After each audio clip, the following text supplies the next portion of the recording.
if you look at the Defense Department timeline, it appears that that verbal order did not come till sometime after 3 o'clock. So a lot of chaos, a lot of confusion over the critical deployment of the Guard.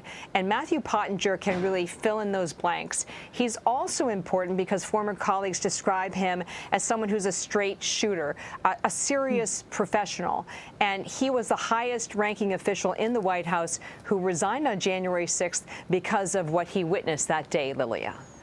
Yeah, and his statements before have been significant to the investigation. Andrew, tonight's hearings will focus on those 187 minutes before the rioters, between actually when the rioters began attacking the Capitol and before former President Trump told them to leave in that video that we've now seen over and over ahead of this hearing. What's the point or the message that lawmakers are trying to get across by honing in on these 187 minutes? So the emphasis here is really to show that not only is the former president, was he aware of the violence as it was unfolding, but that he was enjoying it, that he was watching it on TV from the White House residence, and that he was quite satisfied with what he was seeing.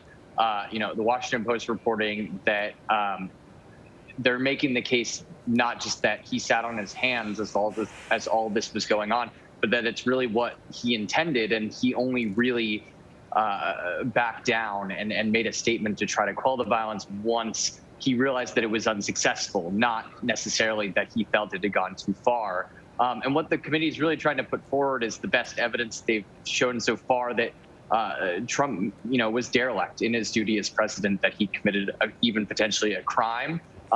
Throughout these hearings, we've seen them sort of subtly messaging to the Department of Justice and sometimes not so subtly saying, some action is warranted here, at least some investigation at the criminal level. And what this hearing really is supposed to do is to sort of be the capstone to all these hearings we've had so far, and to sort of put a nice bow on it and really prove the former president's complicity in the violence on January 6th. Complicity and dereliction of duty, that's a big word there. That's a big concept that they'll have to prove tonight. Chuck, let me bring you in. Ahead of the hearing, CBS today learned that the DHS Inspector General asked the Secret Service to stop their internal investigation into what happened to those missing texts related to January 6th to avoid interference. What's striking about that to you? Well, the fact that it's evolved to a criminal investigation regarding the Secret Service and what happened with the deleted messages. I think anybody speaking about this honestly has to acknowledge that this is a bad look for the Secret Service.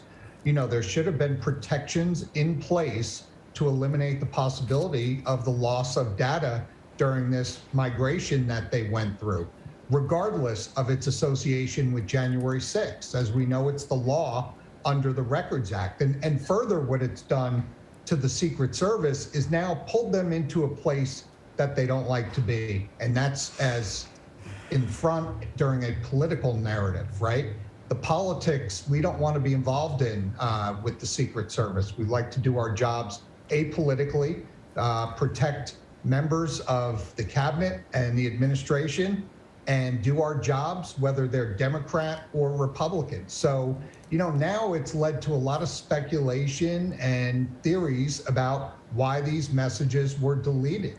And the Secret Service needs to get out in front on this quickly and explain what happened and what caused this. This could have just been a poorly timed data migration where they didn't have the right protections in place to keep these messages from being purged, as opposed to the other theory that's out there that there was some type of intent regarding purposely deleting these messages, which I don't think is going to be the case. But right now, the Secret Service doesn't have the luxury of calling those shots and saying one way or another what happened with these messages. Right, it can't be an innocent thing that looks bad, and the duty is to protect physically, literally, not to protect politically the people that they are due to protect. Catherine, from an investigative point of view, why are the text messages so important in the first place?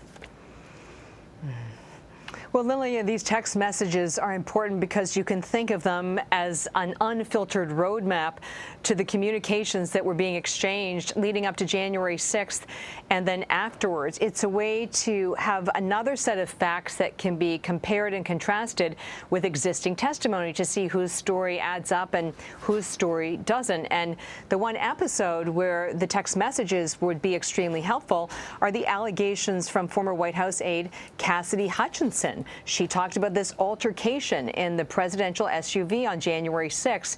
She said she heard from a special Secret Service agent that the president wanted to go up to the Capitol, and when he was denied, he got physical with him, tried to grab the steering wheel.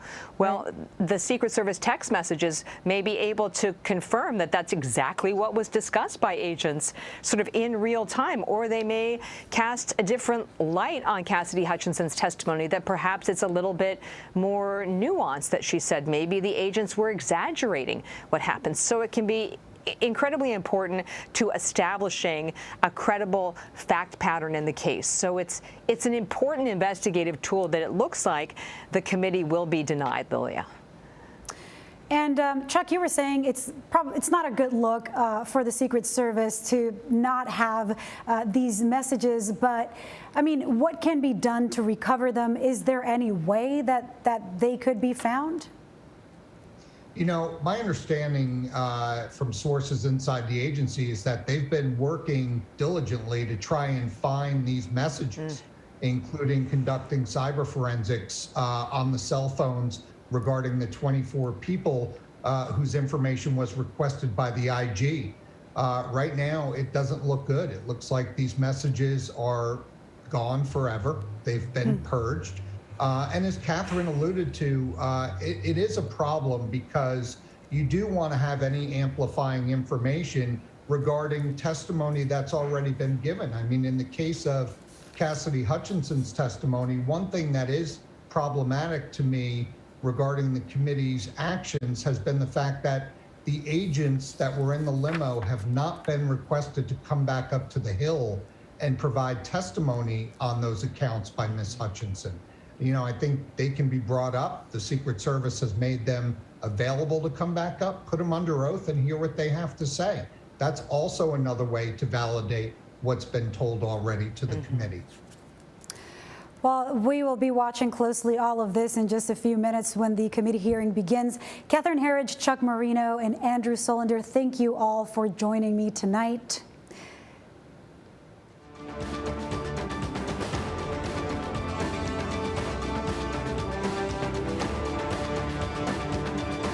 This is a CBS News special report. I'm Norah O'Donnell here in the nation's capital, and we are coming on the air tonight to hear from new witnesses, to hear new testimony and new evidence tonight as we learn more about the 3 hours here in our nation's capital on January 6th that nearly derailed democracy.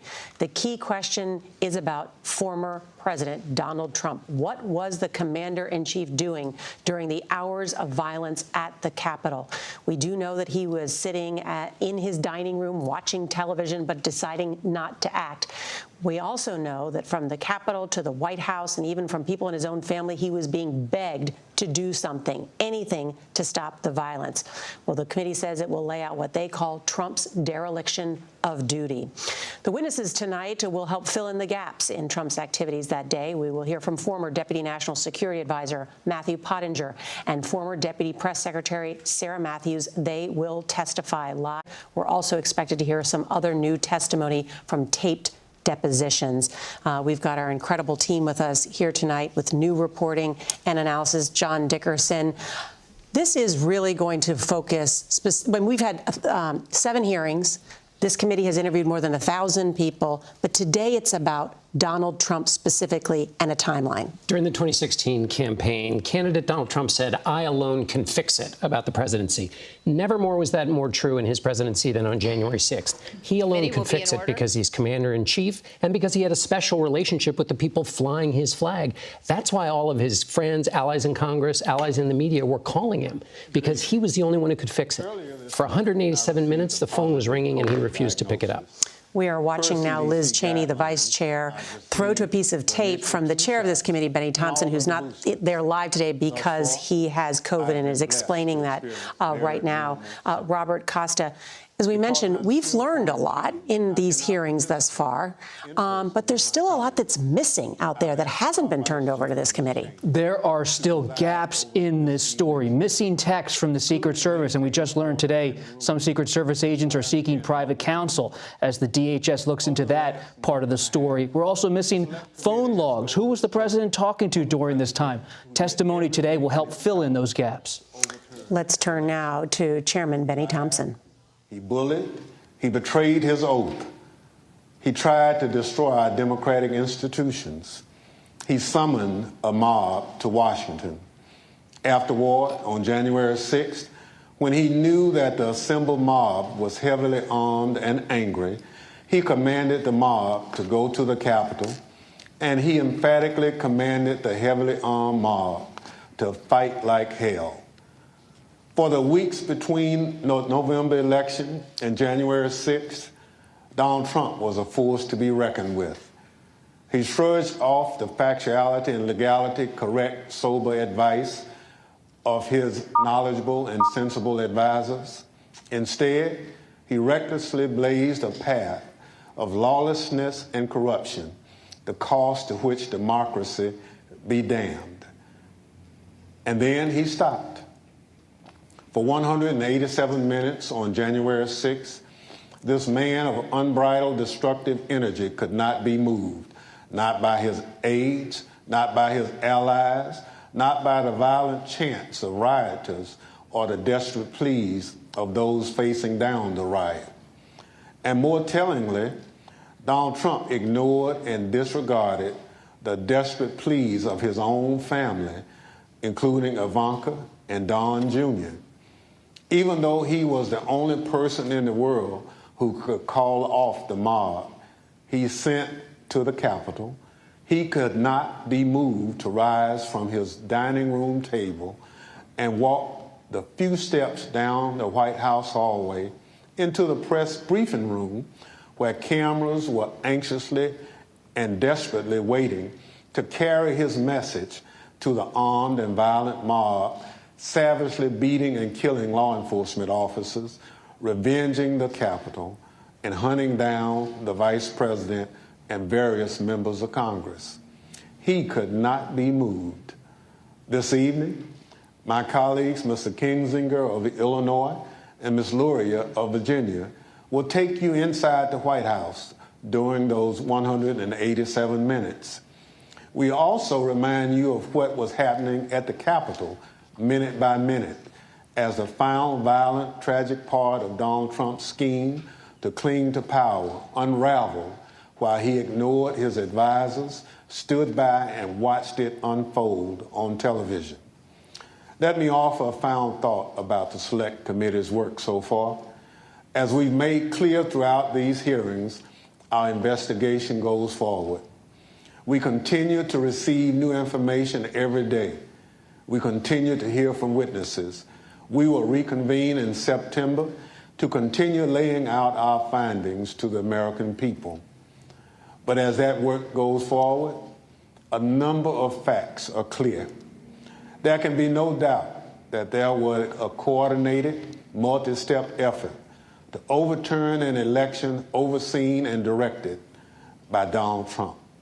There can be no doubt that he commanded a mob he knew was heavily armed, violent, and angry, to march on the Capitol to try to stop the peaceful transfer of power.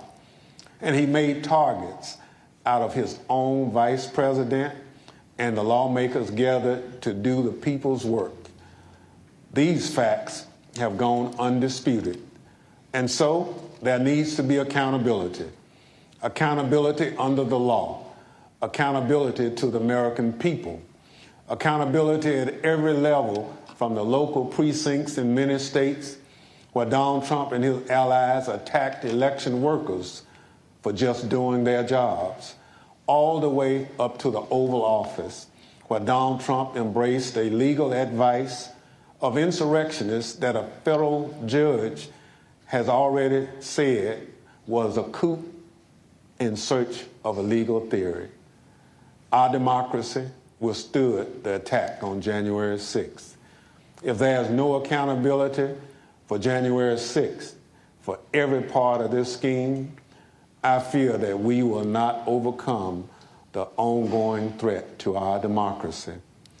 There must be stiff consequences for those responsible. Now I'll turn things over to our Vice Chair to start telling this story. Thank you, Mr. Chairman. Without objection, the presiding officer is authorized to declare the committee in recess at any point. Pursuant to House Deposition Authority Regulation 10, I announce that the committee has approved the release of the deposition material presented during today's hearing. And let me begin tonight by wishing Chairman Thompson a rapid recovery from COVID. He has expertly led us through 8 hearings so far, and he has brought us to the point we are today. In our initial hearing, the chairman and I described what ultimately became Donald Trump's 7-part plan to overturn the 2020 presidential election, a plan stretching from before Election Day through January 6th.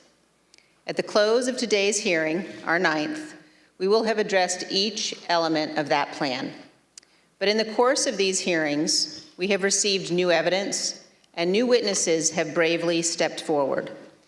Efforts to litigate and overcome immunity and executive privilege claims have been successful, and those continue. Doors have opened, new subpoenas have been issued, and the dam has begun to break. And now, even as we conduct our 9th hearing, we have considerably more to do. We have far more evidence to share with the American people and more to gather. So our committee will spend August pursuing emerging information on multiple fronts before convening further hearings this September.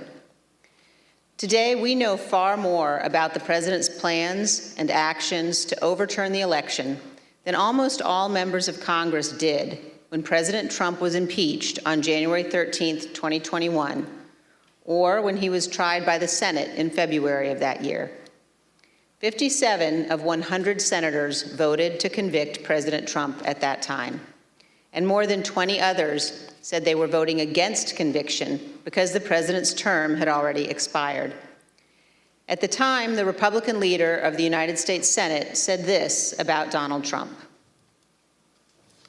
A mob was assaulting the Capitol in his name. These criminals were carrying his banners, hanging his flags, and screaming their loyalty to him. It was obvious that only President Trump could end this. He was the only one. Leader McConnell reached those conclusions based on what he knew then, without any of the much more detailed evidence you will see today. Lawlessness and violence began at the Capitol on January 6, 2021, before 1 p.m., and continued until well after darkness fell. What exactly was our commander-in-chief doing during the hours of violence? Today, we address precisely that issue. Everything you've heard in these hearings thus far will help you understand President Trump's motives during the violence. You already know Donald Trump's goal: to halt or delay Congress's official proceedings to count certified electoral votes. You know that Donald Trump tried to pressure his vice president to illegally reject votes and delay the proceedings. You know he tried to convince state officials and state legislators to flip their electoral votes from Biden to Trump. And you know Donald Trump tried to corrupt our Department of Justice to aid his scheme. But by January 6th, none of that had worked. Only one thing was succeeding on the afternoon of January 6th. Only one thing was achieving President Trump's goal. The angry, armed mob President Trump sent to the Capitol broke through security, invaded the Capitol, and forced the vote counting to stop. That mob was violent and destructive, and many came armed. As you will hear, Secret Service agents protecting the Vice President were exceptionally concerned about his safety and their own. Republican leader Kevin McCarthy was scared, as were others in Congress, even those who themselves helped to provoke the violence.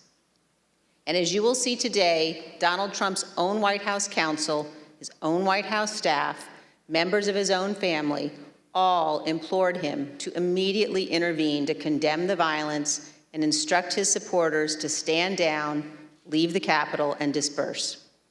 For multiple hours, he would not.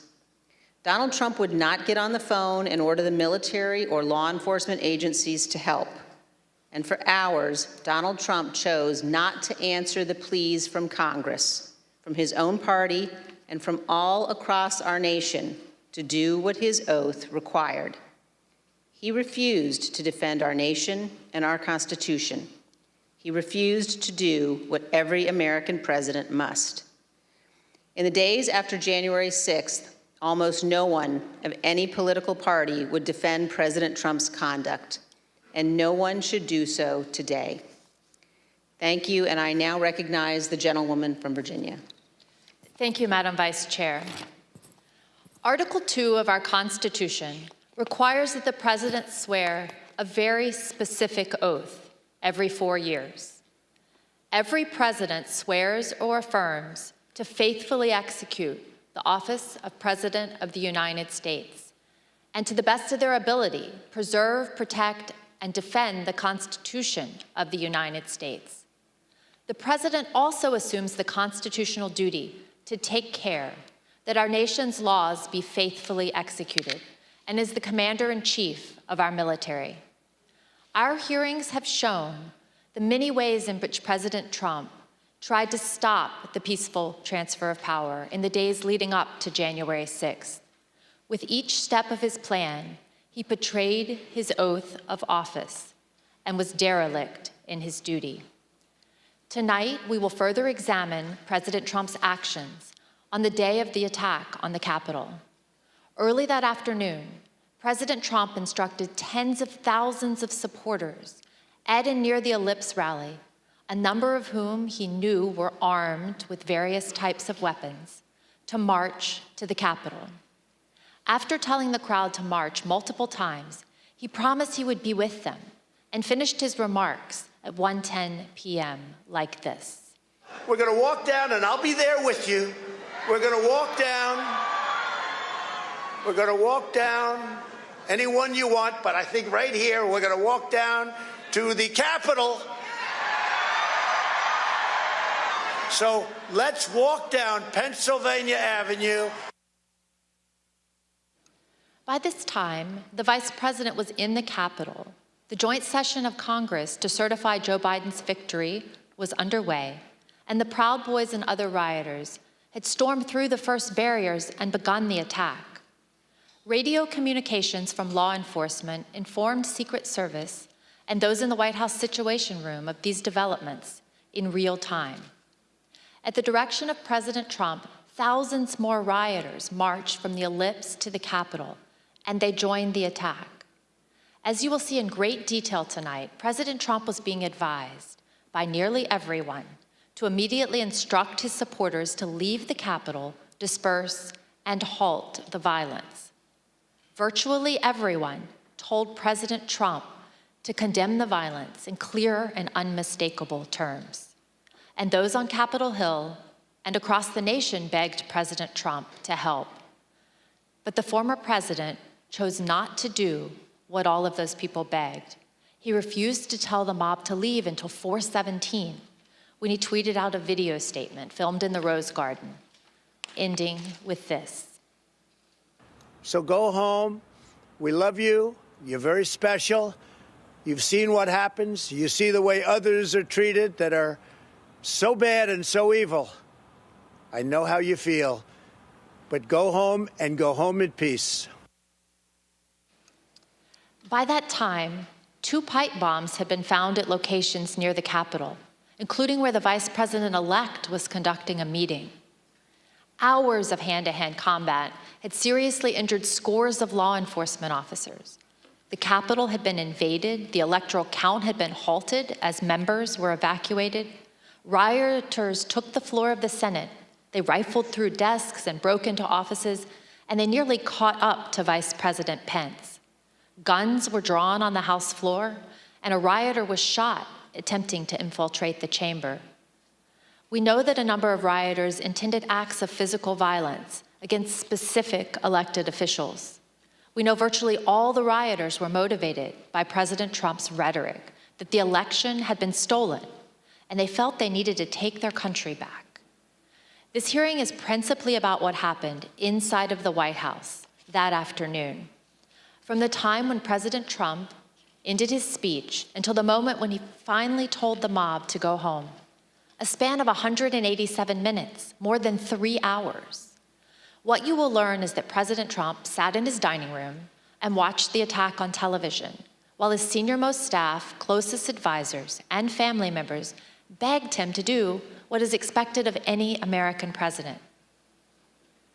I served proudly for 20 years as an officer in the United States Navy. Veterans of our armed forces know firsthand the leadership that's required in a time of crisis, urgent and decisive action that puts duty and country first.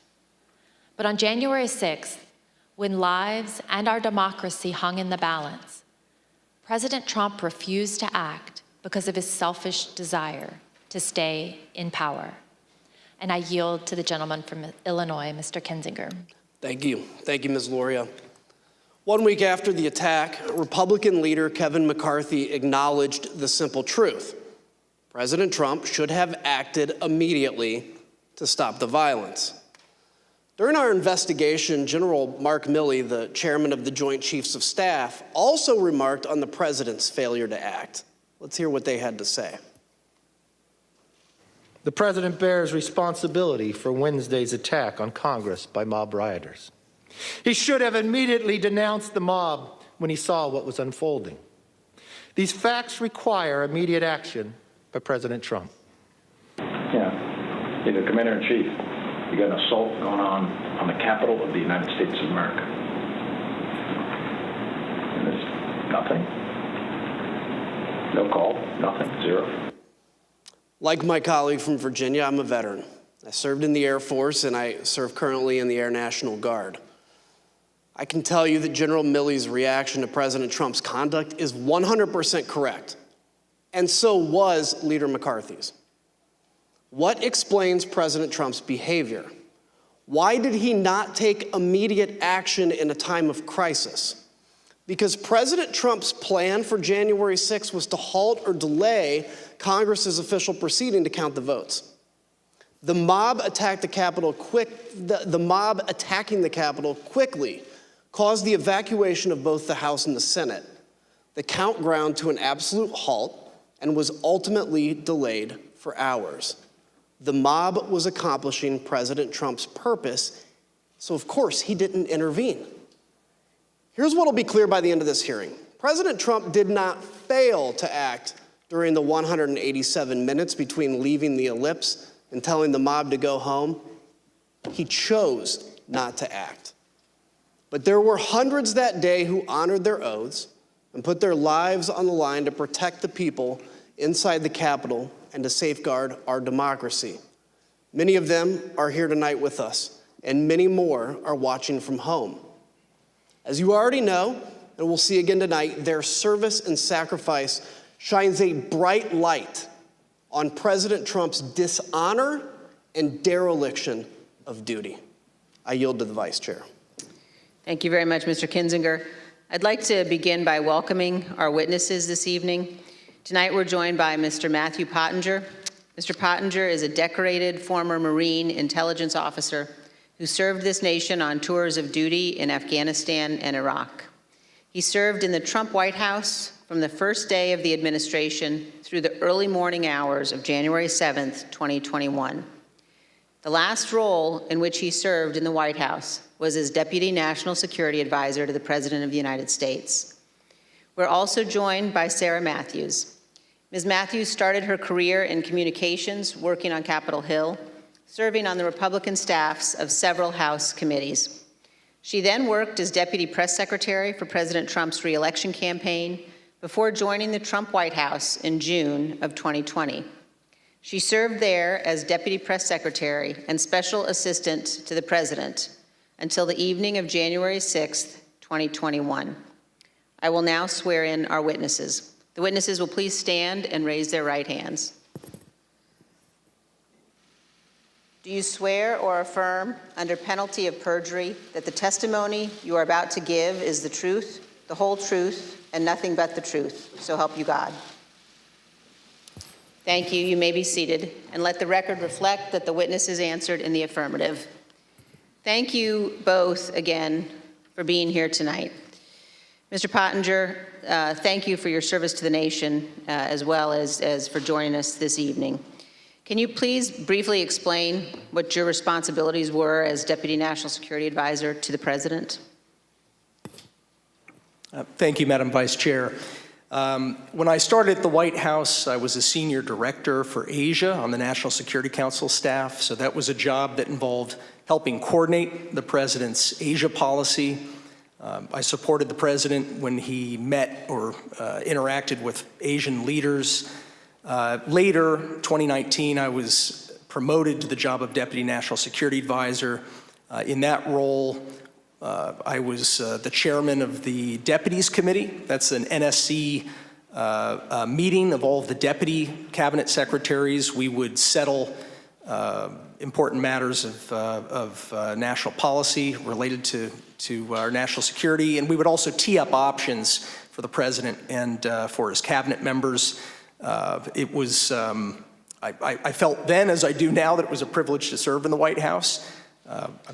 I'm also very proud of President Trump's foreign policy accomplishments. We were able to finally compete with China. We were also able to broker peace agreements between Israel and 3 Arab states. I mean, those are some examples of the types of policies that I think made our country safer. Thank you, Ms. Pottinger. And were you in the White House during the attack on the Capitol on January 6th? For most of the day, I was in the White House, although when the President was speaking at the rally, I was actually off-site at a scheduled meeting with India's ambassador to the United States. The National Security Council staff was not involved in organizing the security for what was a domestic event, the rally. But I did return to the White House at roughly 2:30 p.m. Thank you, and I know my colleagues will have additional questions for you about that afternoon. Let me turn now to you, Ms. Matthews. How did you come to join President Trump's White House staff? Thank you, Madam Vice Chair. As you outlined, I am a lifelong Republican, and I joined the Trump re-election campaign in June of 2019. I was one of the first communications staffers actually on board for his re-election campaign. And during that time, I traveled all around the country and met Kayleigh McEnany, who was also working on his re-election campaign. I worked there for a year, and I formed a close relationship with Ms. McEnany, and she moved over to the White House in April of 2020 to start as White House press secretary, and she brought over a group of campaign staff with her, and so I joined her over at the White House in June of 2020 to start as her deputy. And were you, Ms. Matthews, at work in the White House on January 6th? Yes, I was working out of the West Wing that day. Thank you. And now I'd like to recognize the gentlewoman from Virginia and the gentleman from Illinois. Thank you, Madam Vice Chair. As you've seen in our prior hearings, President Trump summoned the mob to D.C. on January 6th. Before he went on stage, he knew some of them were armed and prepared for combat. During his speech, he implored them to march to the Capitol, as he had always planned to do. By the time he walked off the stage, his supporters had already breached the outer perimeter of the Capitol at the foot of Capitol Hill. Since our last hearings, we've received new testimony from a security professional working in the White House complex on January 6th, with access to relevant information and responsibility to report to national security officials. This security official told us that the White House was aware of multiple reports of weapons in the crowd that morning. We as a committee are cognizant of the fear of retribution expressed by certain national security witnesses who have come forward to tell the truth. We've therefore taken steps to protect this national security individual's identity. Listen to this clip from their testimony. What was the consistent message from the people about this idea of the president to walk to the Capitol? To be completely honest, we were all in a state of shock. Because why? Because it's just, one, I think the actual physical feasibility of doing it, and then also we all knew what that implicated and what that meant, that this was no longer a rally, that this was going to move to something else if he physically walked to the Capitol. I don't know if you want to use the word insurrection, coup, whatever. We all knew that this would move from a normal, democratic, public event into something else.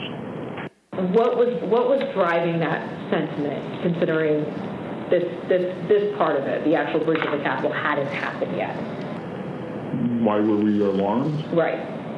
The president wanted to lead tens of thousands of people to the Capitol. I think that was enough grounds for us to be alarmed.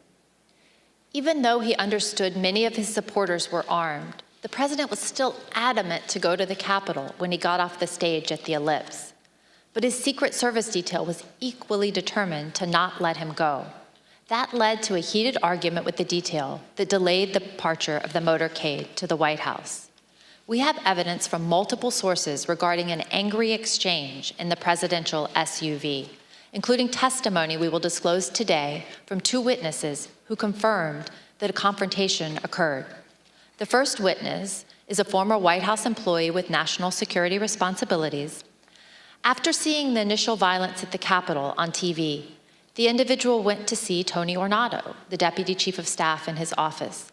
Mr. Ornato was there with Bobby Engel, the president's lead Secret Service agent. This employee told us that Mr. Ornato said that the president was, quote, irate when Mr. Engel refused to drive him to the Capitol. Mr. Engel did not refute what Mr. Ornato said. The second witness is retired Sergeant Mark Robinson of the DC Police Department, who was assigned to the president's motorcade that day.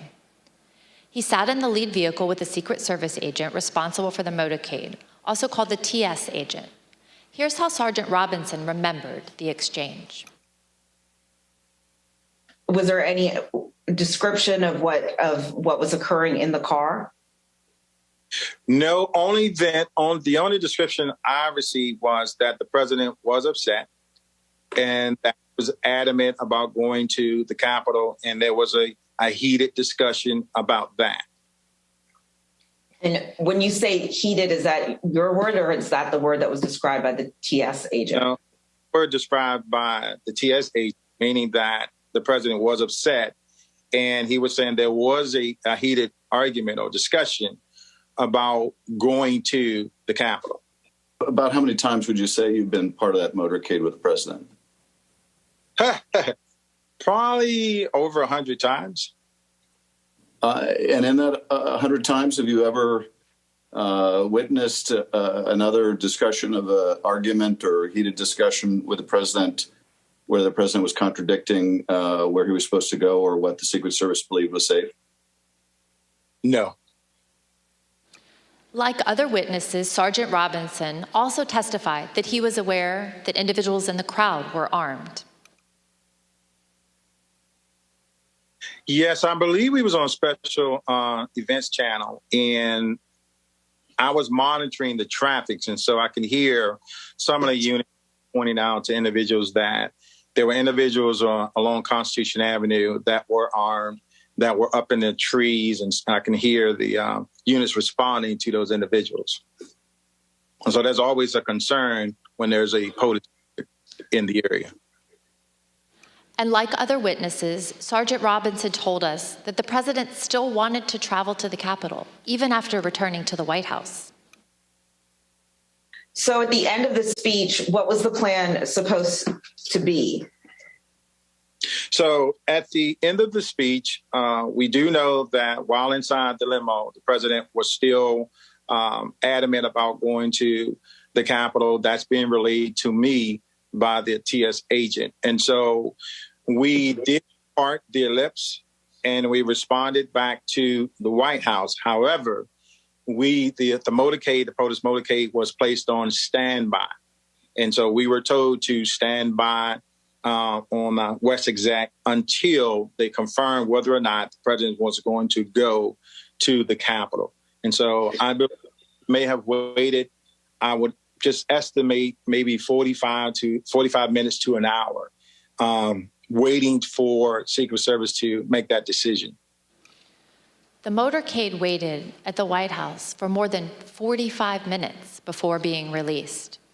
The committee is also aware that accounts of the angry confrontation in the presidential SUV have circulated widely among the Secret Service since January 6th.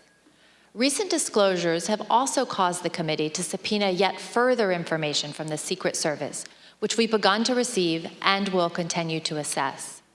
The committee is also aware that certain Secret Service witnesses have now retained new private counsel. We anticipate further testimony under oath and other new information in the coming weeks. After the Secret Service refused to take President Trump to the Capitol, he returned to the White House.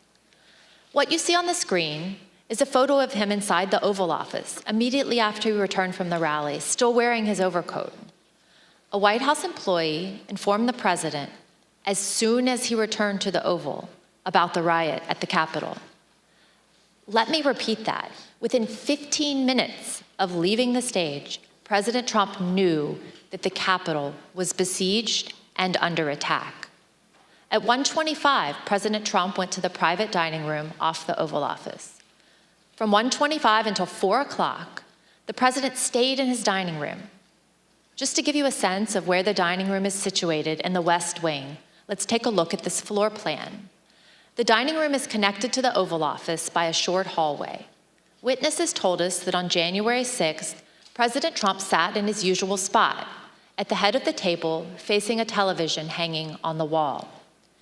We know from the employee that the TV was tuned to Fox News all afternoon. Here you can see Fox News on the TV showing coverage of the joint session that was airing that day at 1:25. Other witnesses confirmed that President Trump was in the dining room with the TV on for more than 2.5 hours.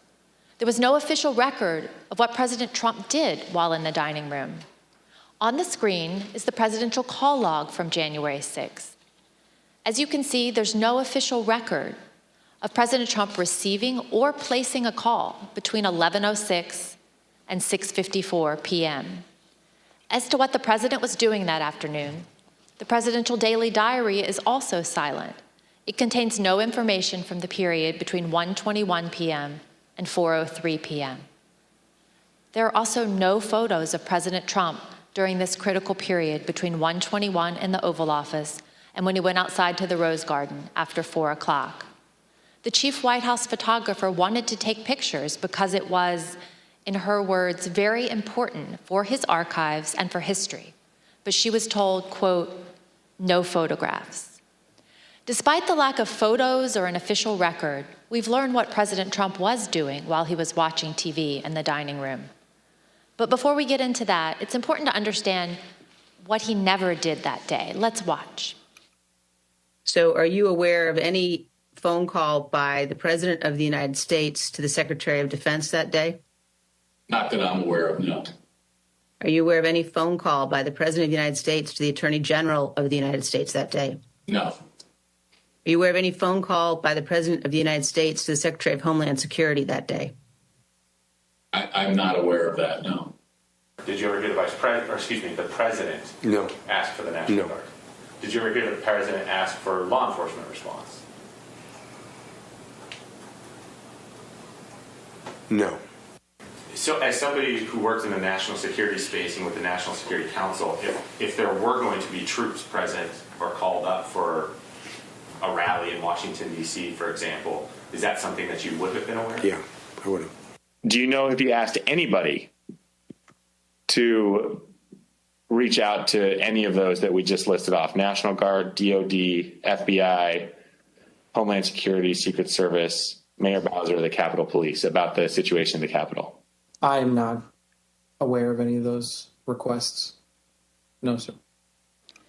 We have confirmed in numerous interviews with senior law enforcement and military leaders, Vice President Pence's staff and DC government officials.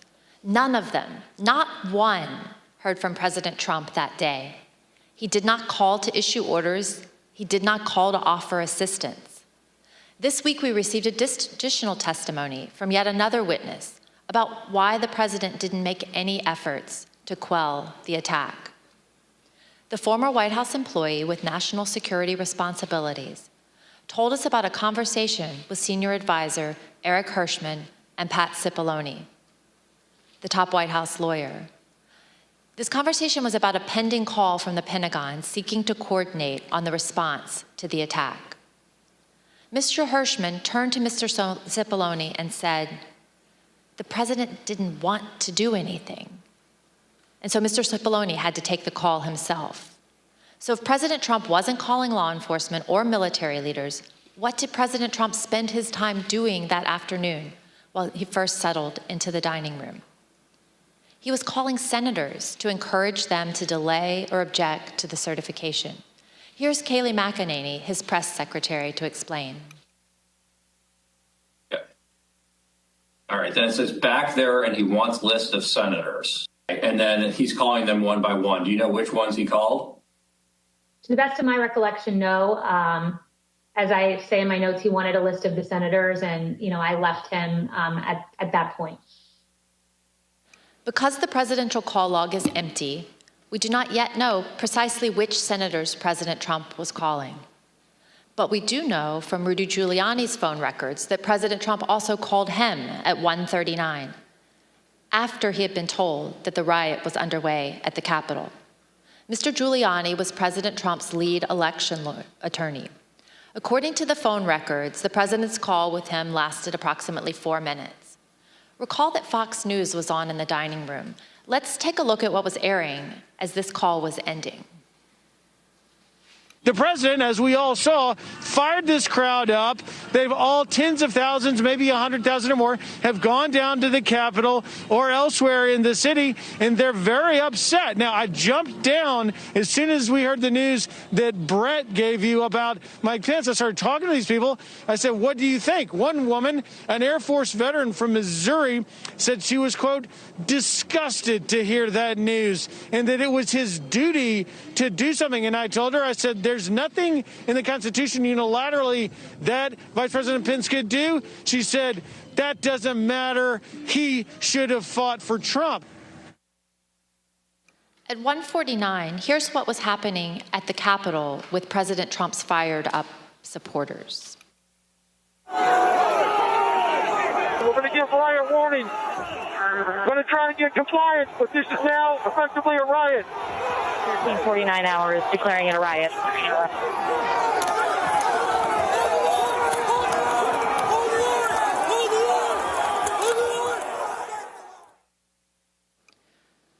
What did President Trump do at 1:49 as the DC police at the same time were declaring a riot at the Capitol? As you can see on the screen, he tweeted out a link to the recording of his ellipse speech. This was the same speech in which he knowingly sent an armed mob to the Capitol, but President Trump made no comment about the lawlessness and the violence. I yield to the gentleman from Illinois. The next action President Trump took was to tweet at 2:24 p.m. What happened during the 35 minutes between his last tweet at 1:49 and 2:24? His staff repeatedly came into the room to see him and plead that he make a strong public statement condemning the violence and instructing the mob to leave the Capitol. He did not relent until after 4 o'clock when he went out to go to the Rose Garden to film his now infamous go home message. Pat Cipollone was a top White House lawyer. Here's what he told us about his reaction to seeing the violence and his advice throughout the afternoon. When did you first realize that there was actual violence or rioting? I first realized that it may have been on television, or it may have been Tony, or it may have been Bill. But I found out that people were they weren't in the Capitol yet, but they were, and then I started watching it, and then I was aware. What specifically did you think needed to be done? I think I was pretty clear there needed to be an immediate and forceful response statement, public statement that people need to leave the Capitol now. My question is exactly that. That it sounds like you, from the very onset of violence at the Capitol, right around 2 o'clock, were pushing for a strong statement that people should leave the Capitol. Is that right? I was, and others were as well. Okay. Pat, you said that you expressed your opinion forcefully. Could you tell us exactly how you did that? Yeah, I can't. Don't have. I have to.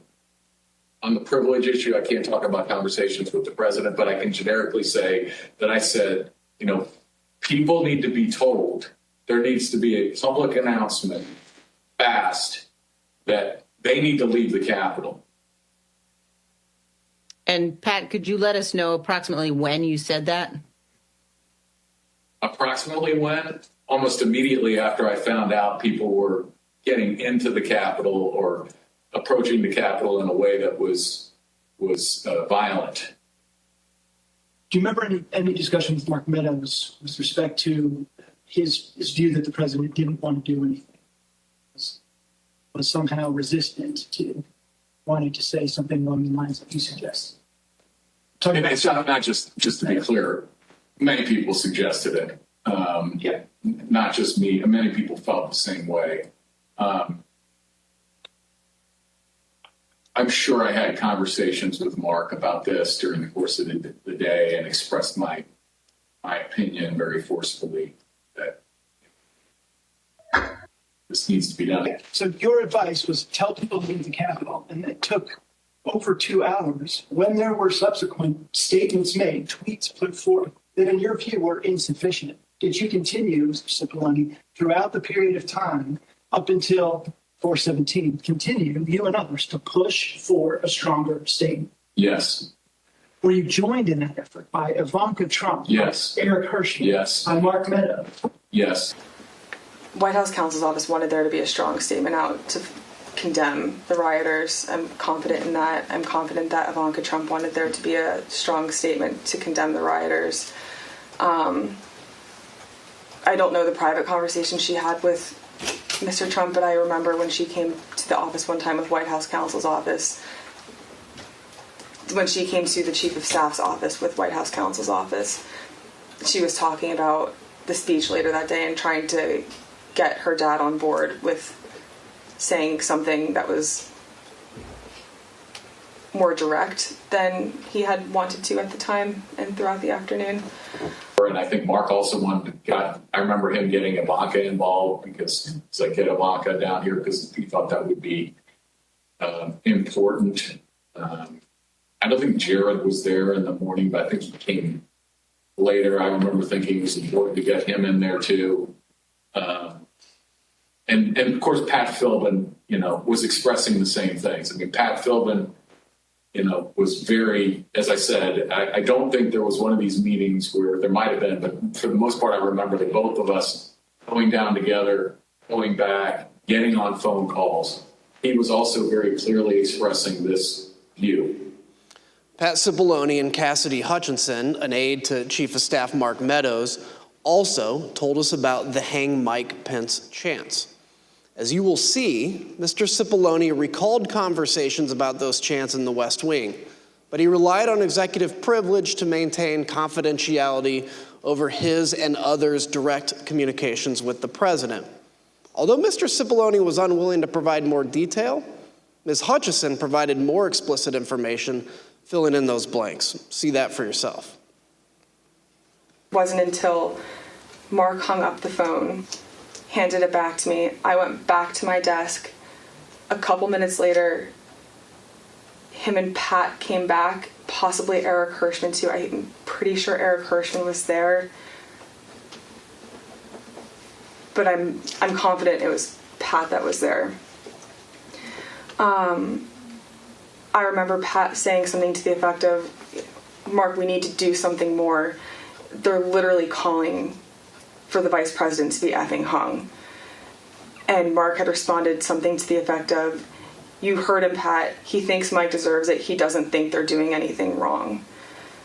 To which Pat said something, "This is effing crazy. We need to be doing something more." Briefly stepped into Mark's office. Do you remember any discussion at any point during the day about rioters at the Capitol chanting, "Hang Mike Pence"? Yes, I remember hearing that about that. Yes. Yeah. I don't know if I observed that myself on TV. I'm just curious. I understand the privilege line you've drawn, but do you remember what you can share with us about the discussion about those chants, the "Hang Mike Pence" chants?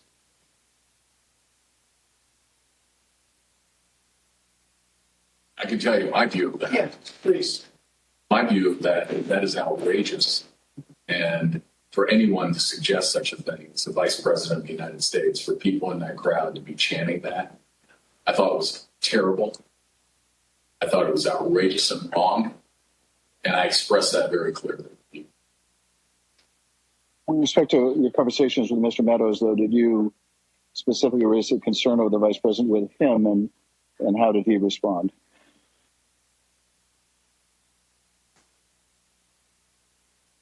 I believe I raised a concern about the Vice President, and I again, the nature of his response, without recalling exactly, was people were doing all that they could. And what about the President? Did he indicate whether he thought the President was doing what needed to be done to protect the Vice President?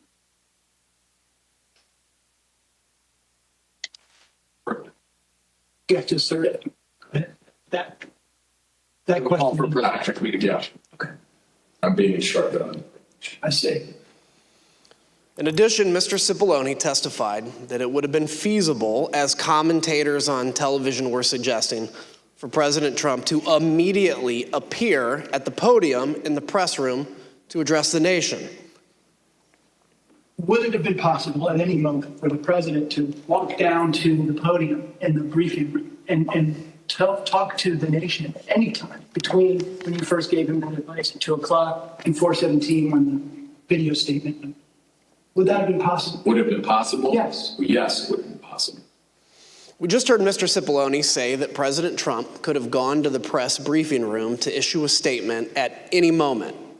To give you a sense of just how easy that would have been, let's take a look at a map of the West Wing.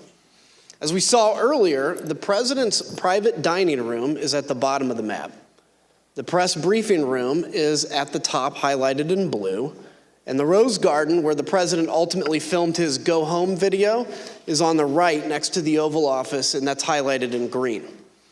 Ms. Matthews, how quickly could the president have gotten on camera in the press briefing room to deliver a statement to the nation? So as you outlined, it would take probably less than 60 seconds from the Oval Office dining room over to the press briefing room. And for folks that might not know, the briefing room is the room that you see the White House press secretary do briefings from, with the podium and the blue backdrop. And there's a camera that is on in there at all times. And so if the president had wanted to make a statement and address the American people, he could have been on camera almost instantly. And conversely, the White House press corps has offices that are located directly behind the briefing room. And so if he had wanted to make an address from the Oval Office, we could have assembled the White House press corps probably in a matter of minutes to get them into the Oval for him to do an on-camera address. Thank you. Other witnesses have given us their views on that question. For example, General Keith Kellogg told us that some staff were concerned that a live appearance by the president at the microphones at that moment could actually make matters worse. He told us he recommended against doing a press conference because during his 4 years in the Trump administration, quote, there wasn't a single clean press conference we had had. President Trump's advisors knew his state of mind at that moment, and they were worried about what he would say in unscripted comments. I yield to the gentlewoman from Virginia. Thank you. As you've heard, by 2 o'clock, multiple staff members in the White House recognized that a serious situation was underway at the Capitol. Personally, I recall being evacuated from the House office building where we're sitting. before this time, and it was due to the discovery of 2 pipe bombs in nearby buildings. Ms. Matthews, around the same time, you were watching the violence unfold on television and social media with colleagues, including with Ben Williamson, a senior aide to Mark Meadows and the acting director of communications. You told us that before President Trump sent his next tweet at 2:24, Mr. Williamson got up to go see Mr. Meadows, and you got up to go see Kayleigh McEnany. Why did you both do that? So Ben and I were watching the coverage unfold from one of the offices in the West Wing, and we both recognized that the situation was escalating, and it was escalating quickly, and that the president needed to be out there immediately to tell these people to go home and condemn the violence that we were seeing. So I told him that I was going to make that recommendation to Kayleigh, and he said he was going to make the same recommendation to the Chief of Staff, Mark Meadows. Thank you. And one of your colleagues in the press office, Judd Deere, told us he also went to see Ms. McEnany at that time. Let's hear what he said about this critical period of time, right as the rioters were getting into the Capitol. And why did you think it was necessary to say something? Well, I mean, it appears that individuals are storming the U.S. Capitol building. They also appear to be supporters of Donald Trump who may have been in attendance at the rally. We're going to need to say something. And did you have a view as to what should be said by the White House?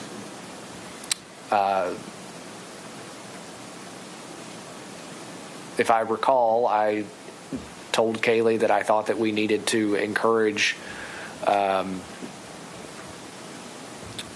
individuals to stop, to respect law enforcement, and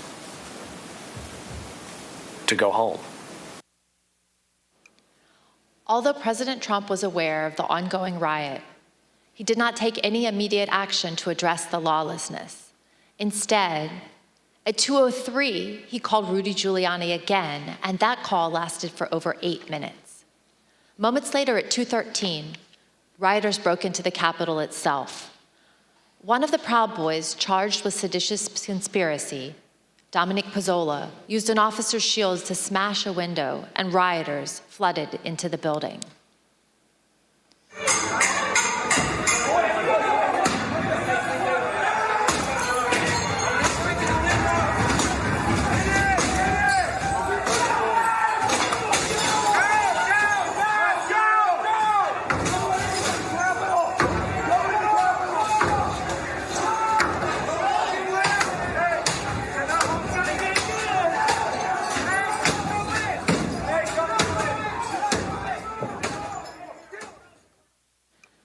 As rioters were entering the building, the Secret Service held Vice President Pence in his office right off the Senate chamber for 13 minutes as they worked to clear a safe path to a secure location. Now listen to some of that radio traffic and see what they were seeing as the protesters got just feet away from where the Vice President was holding. Hold! They can't get the building! Hold! Turn that door up. If we're moving, we need to move now. Copy. If we lose any more time, we may lose the ability to leave. So if we're going to leave, we need to do it now. They've gained access to the second floor, and I've got public about 5 feet from me down here below. Okay, copy. They are on the second floor, moving in now. We may want to consider getting out and leaving now. Copy. Will we encounter the people once we make our way? Repeat. Encounter any individuals if we made our way to the. There's 6 officers between us and the people that are 5 to 10 feet away from me. Stand by. I'm going down to evaluate. Go ahead. We have a clear shot if we move quickly. We got smoke downstairs set by unknown smoke set downstairs by the protesters. Is that route compromised? We have this is secure. However, we will bypass some protesters that are being contained. There is smoke, unknown what kind of smoke it is. Copy. Clear, we're coming out now, all right? Make a way.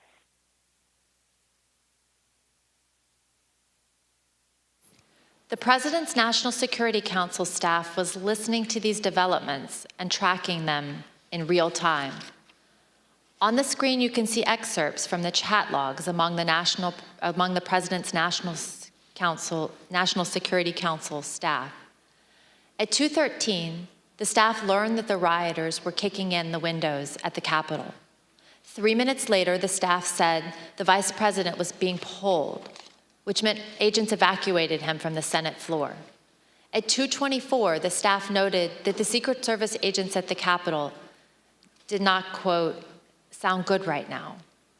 Earlier, you heard from a security professional who had been working in the White House complex on January 6th with access to relevant information and a responsibility to report to national security officials. We asked this person, what was meant by the comment that the Secret Service agents did not, quote, sound good right now?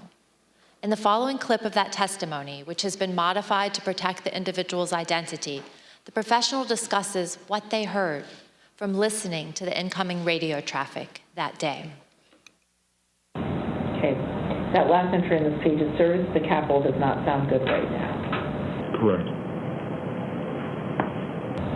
What does that mean?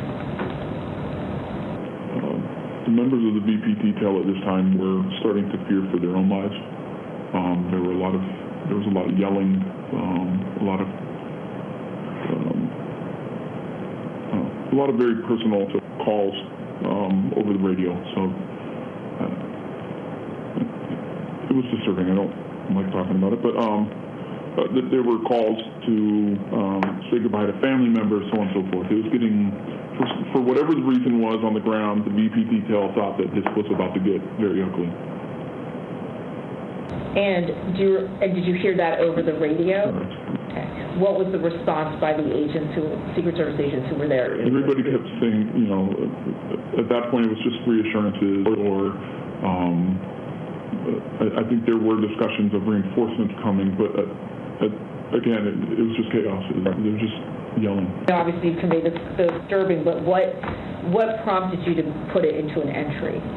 As it states there, service to the Capitol. If they're running out of options and they're getting nervous, it sounds like that we came very close to either service having to use lethal options or worse. Like at that point, I don't know. Is the VP compromised? Is the detail I don't know. Like we didn't have visibility, but it doesn't. If they're screaming and saying things like "say goodbye to the family," like the floor needs to know this is going to a whole nother level soon. As this next video shows, the rioters' anger was focused primarily on Vice President Mike Pence. This woman comes up to the side of us and she says, Pence folded.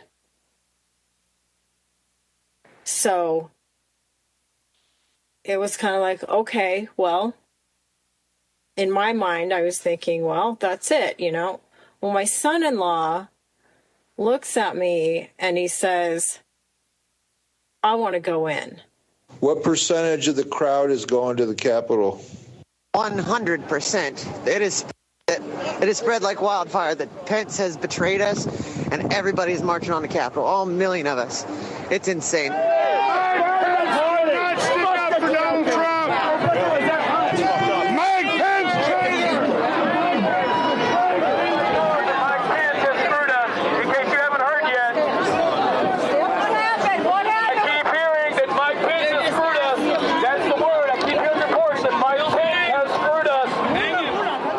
Did people appear angry as you were walking to the Capitol? Yeah, a lot of people seem like they were very upset. Tell us some of the things they were saying, if you recall. Oh, they were saying all types. People were screaming all types of stuff. They were mad that Vice President Pence was going to accept the electorals. It was a little. If you could think it up, you were hearing it. I believe that Vice President Pence was going to certify the electoral votes or not certify them, but I guess that's just changed, correct? And it's a very big disappointment. I think there's several 100,000 people here that are very disappointed. President Trump did not try to calm his thousands of disappointed supporters. Instead, at almost the same moment violence was getting completely out of hand, Donald Trump sent his 224 tweet. The president said, Mike Pence didn't have the courage to do what should have been done to protect our country and our Constitution. Despite knowing the Capitol had been breached and the mob was in the building, President Trump called Mike Pence a coward and placed all the blame on him for not stopping the certification. He put a target on his own vice president's back.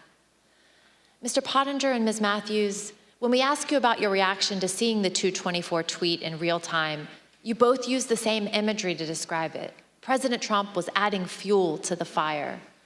Mr. Pottinger, you made the decision to resign after seeing this tweet. Can you please tell us why? Yes. So that was pretty soon after or shortly before I'd gotten back to the White House. I'd come from off-site. I began to see for the first time those images on TV of the chaos that was unfolding at the Capitol. One of my aides handed me a sheet of paper that contained the tweet that you just read. I read it and was quite disturbed by it. I was disturbed and worried to see that the president was attacking Vice President Pence for doing his constitutional duty. So the tweet looked to me like the opposite of what we really needed at that moment, which was a de-escalation. And that's why I had said earlier that it looked like fuel being poured on the fire. So that was the moment that I decided that I was going to resign, that would be my last day at the White House. I simply didn't want to be associated with the events that were unfolding on the Capitol. Thank you. And Ms. Matthews, what was your reaction to the president's tweet about Vice President Pence?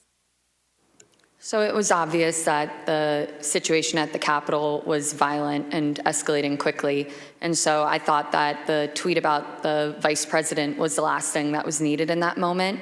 And I remember thinking that this was going to be bad for him to tweet this because it was essentially him giving the green light to these people, telling them that what they were doing at the steps of the Capitol and entering the Capitol was okay, that they were justified in their anger. And he shouldn't have been doing that. He should have been telling these people to go home and to leave and to condemn the violence that we were seeing. And I'm someone who has worked with him. You know, I worked on the campaign, traveled all around the country, going to countless rallies with him. And I've seen the impact that his words have on his supporters. They truly latch on to every word and every tweet that he says. And so I think that in that moment, for him to tweet out the message about Mike Pence, it was him pouring gasoline on the fire and making it much worse. Thank you both. And let's watch what others also told us about their reactions to this tweet. I don't remember when exactly I heard about that tweet, but my reaction to it is that's a terrible tweet. And I disagreed with the sentiment, and I thought it was wrong. What was your reaction when you saw that tweet? Extremely unhelpful. Why?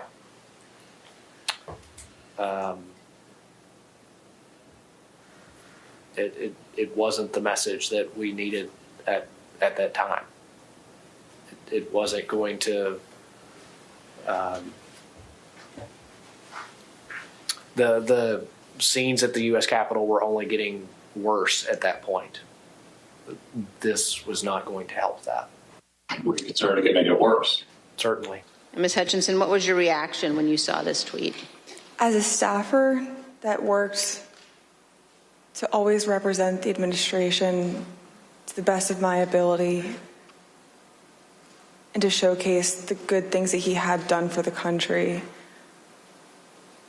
I remember feeling frustrated, disappointed, and really, it felt personal. I was really sad. As an American, I was disgusted. It was unpatriotic. It was un-American. We were watching the Capitol building get defaced over a lie. As you will see, at 2:26, the vice president had to be evacuated to safety a second time and came within 40 feet of the rioters. The attack escalated quickly right after the tweet.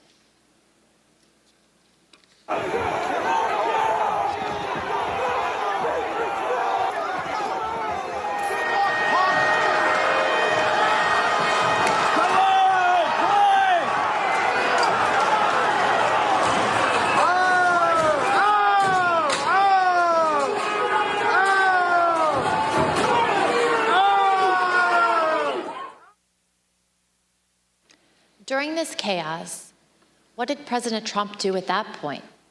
He went back to calling senators to try to further delay the electoral count. While the vice president was being evacuated from the Senate, President Trump called Senator Tommy Tuberville, one of his strongest supporters in the Senate. As Senator Tuberville later recalled, he had to end the call so that he could evacuate the Senate chamber himself. Let's listen. He didn't call my phone, called somebody else, and they handed it to me. And I basically told him, I said, Mr. President, we're not doing much work here right now because they just took our vice president out. And matter of fact, I'm going to have to hang up on you. I've got to leave. Senator Josh Hawley also had to flee. Earlier that afternoon, before the joint session started, he walked across the east front of the Capitol. As you can see in this photo, he raised his fist in solidarity with the protesters already amassing at the security gates. We spoke with a Capitol police officer who was out there at the time.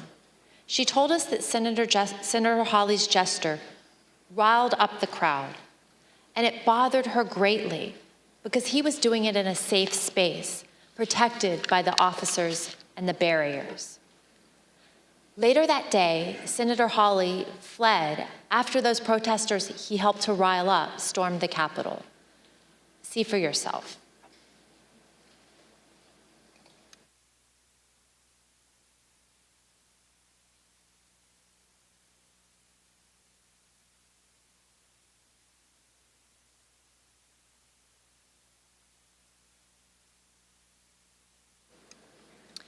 Think about what we've seen. Undeniable violence at the Capitol, the vice president being evacuated to safety by the Secret Service, senators running through the hallways of the Senate to get away from the mob. As the commander-in-chief, President Trump was oath and duty bound to protect the Capitol. His senior staff understood that.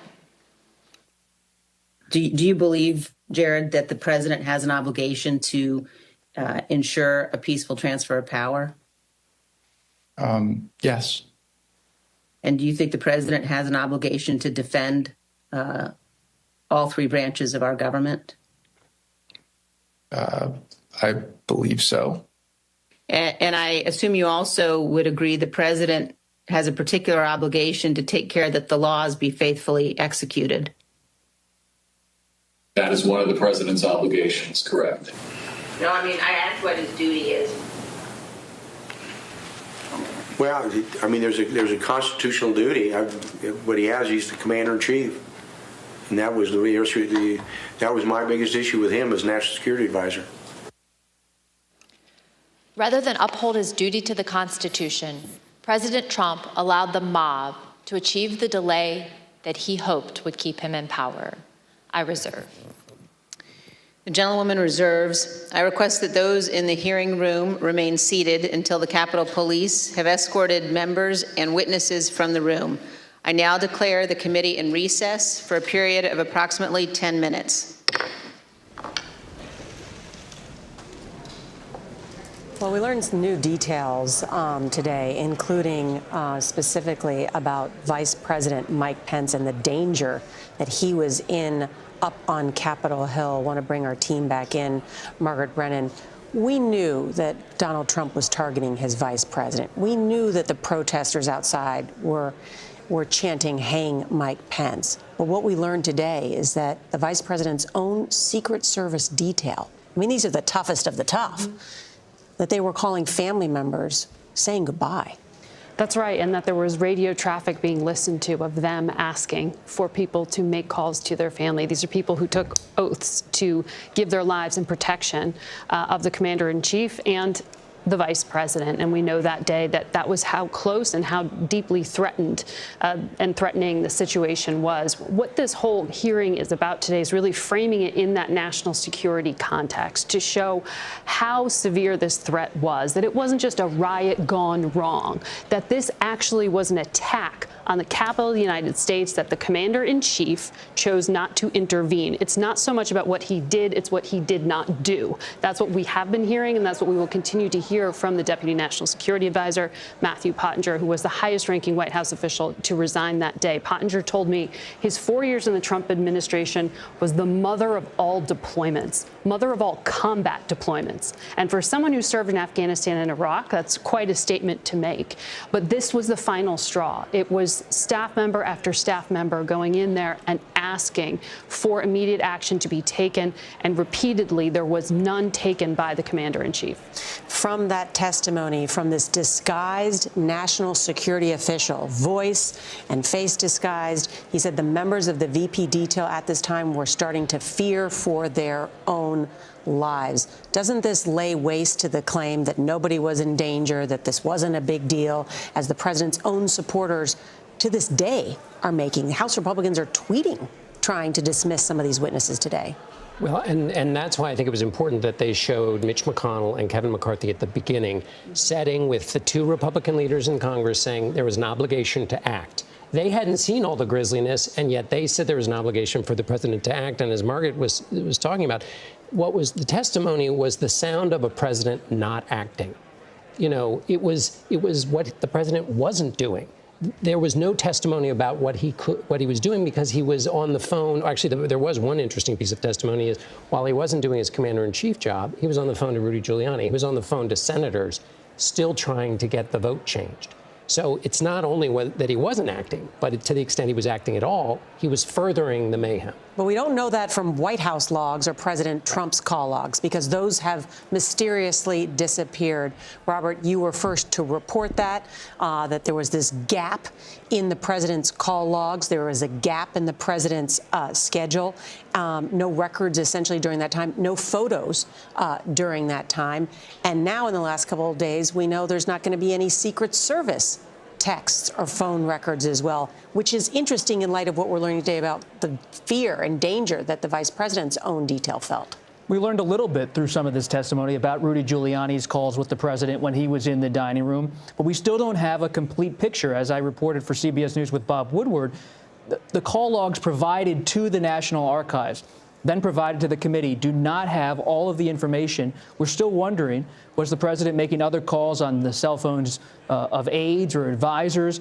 And this was such a critical moment to build on Margaret's reporting. While President Trump was watching television, the rest of the world was watching the United States.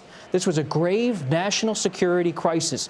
At the Capitol, the mob getting close to the vice president and his detail to the point of chaos and alarm.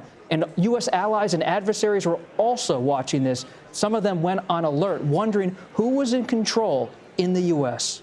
And that was, we learned later, the justification for Mike Pence saying, I'm not getting in that Secret Service vehicle to leave the Capitol. I don't want the world to watch me flee.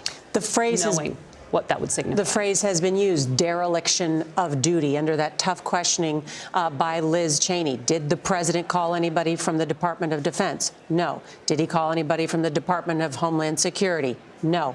What was the president doing? Well, he was calling senators, asking them to carry out what he wanted done up on Capitol Hill. This idea that the president's inaction was worse than just kind of hanging out in his dining room. He was purposely not working to stop the violence. And it's so strange to hear this because, as all of us know, when you report on a White House, what aides love to do is tell you the rock'em sock'em that the president was doing, how active they were, what actions they were doing. They are fiction writers about how active a president is. And yet here, no one can testify to action. A call comes in from the Pentagon, and the president's lawyer has to take it because he won't.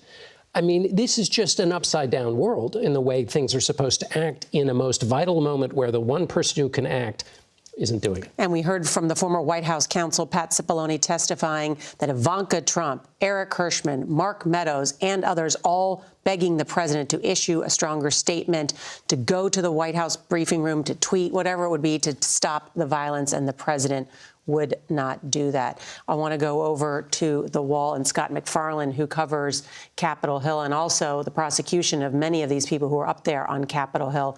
You know, and you can show us just how much danger it now appears the Vice President Pence was in. The committee wasn't sugarcoating it at the end there. They mentioned that 2:24 p.m. tweet from former President Trump saying Mike Pence didn't have the courage. It coincides with the vice president being evacuated to an underground safe space. You heard that his detail was concerned about their own safety and whether the vice president was compromised. But there's something else. The Senate's blocked off. The senators are evacuated. The mob starts moving away from the Senate. Some get in the chamber, but now they want to find members. So they come over here to the House side. You'll recall at around 2:45 p.m., they're smashing the windows, trying to get inside. One of them is shot after she breaches the Capitol and breaches that window. But here's the thing. The members in the House hadn't escaped yet. They're sheltering behind a barricaded door, some of them beneath the chairs. This was an infusion of energy from the 2:24 p.m. tweet, Nora. It's not just inaction, this committee's alleging. It's that he's adding fuel to the fire through his posts. I think we're going to hear more about that with his 4:17 p.m. Twitter video later in the hearing. Scott McFarlane, thank you. Want to bring in our chief Washington correspondent, Major Garrett. And again, not only the president's inaction, as Scott talked about, but the president knew there was violence. He was watching it on TV. He was stoking the violence in many ways. He was placid and he was pleased about what he was seeing. And as these phone logs, limited though they are, now suggest, the president was still trying to provoke further delay in the certification of peaceful transfer of power. One other point I'd like to make, building on what John Dickerson just said, I covered the Trump White House for a good number of years. And what you would hear covering the White House when President Trump was in office was how active he was and how his fury, how his rage, how his penchant for chaos could get things done, could move things that were seemingly immovable. And there was a great sense of pride among those who served and believed in President Trump that that was sort of a secret sauce to his presidency. And at this moment of maximum peril for people, for the democracy, for the Capitol itself, the president, who prided himself on action and changing things and changing them quickly with the force of his either ego or direction, did nothing. Major Garrett, thank you. Want to bring in Jeff Pegues, who is our Chief Justice correspondent. And Jeff, I know you were on the Capitol grounds on January 6th. You witnessed it firsthand, that violence. And at the same time, I know you cover many areas of law enforcement. I'm just thinking about the Secret Service. I mean, if you want a fly on the wall, right, to tell you what was going on, it's the Secret Service agents, right? I mean, they're there with the principals, they're listening to the chatter, they're talking to one another, and yet that's a gaping hole in terms of now that their text messages have been deleted. Yeah, there is this separately from the hearing. We haven't heard anything really about these missing text messages, the messages that the committee wants to get its hands on, as well as other investigations, the DHS IG investigation. But what we heard tonight, Nora, is, testimony from others who were in contact with the security detail, members of the Secret Service. And they talked about how there were these messages that they were hearing about Secret Service agents, as you noted, who are trained to protect presidents and other dignitaries, concerned about their safety, sending messages or hoping messages would get back to their families. And as I was listening to that, just wondering if their families were reaching out to see how they were doing, and perhaps that led to some text exchanges between family. We don't know yet because we haven't seen, nor have the investigators seen some of these text messages. There is an investigation underway that could perhaps down the road lead to some sort of criminal investigation.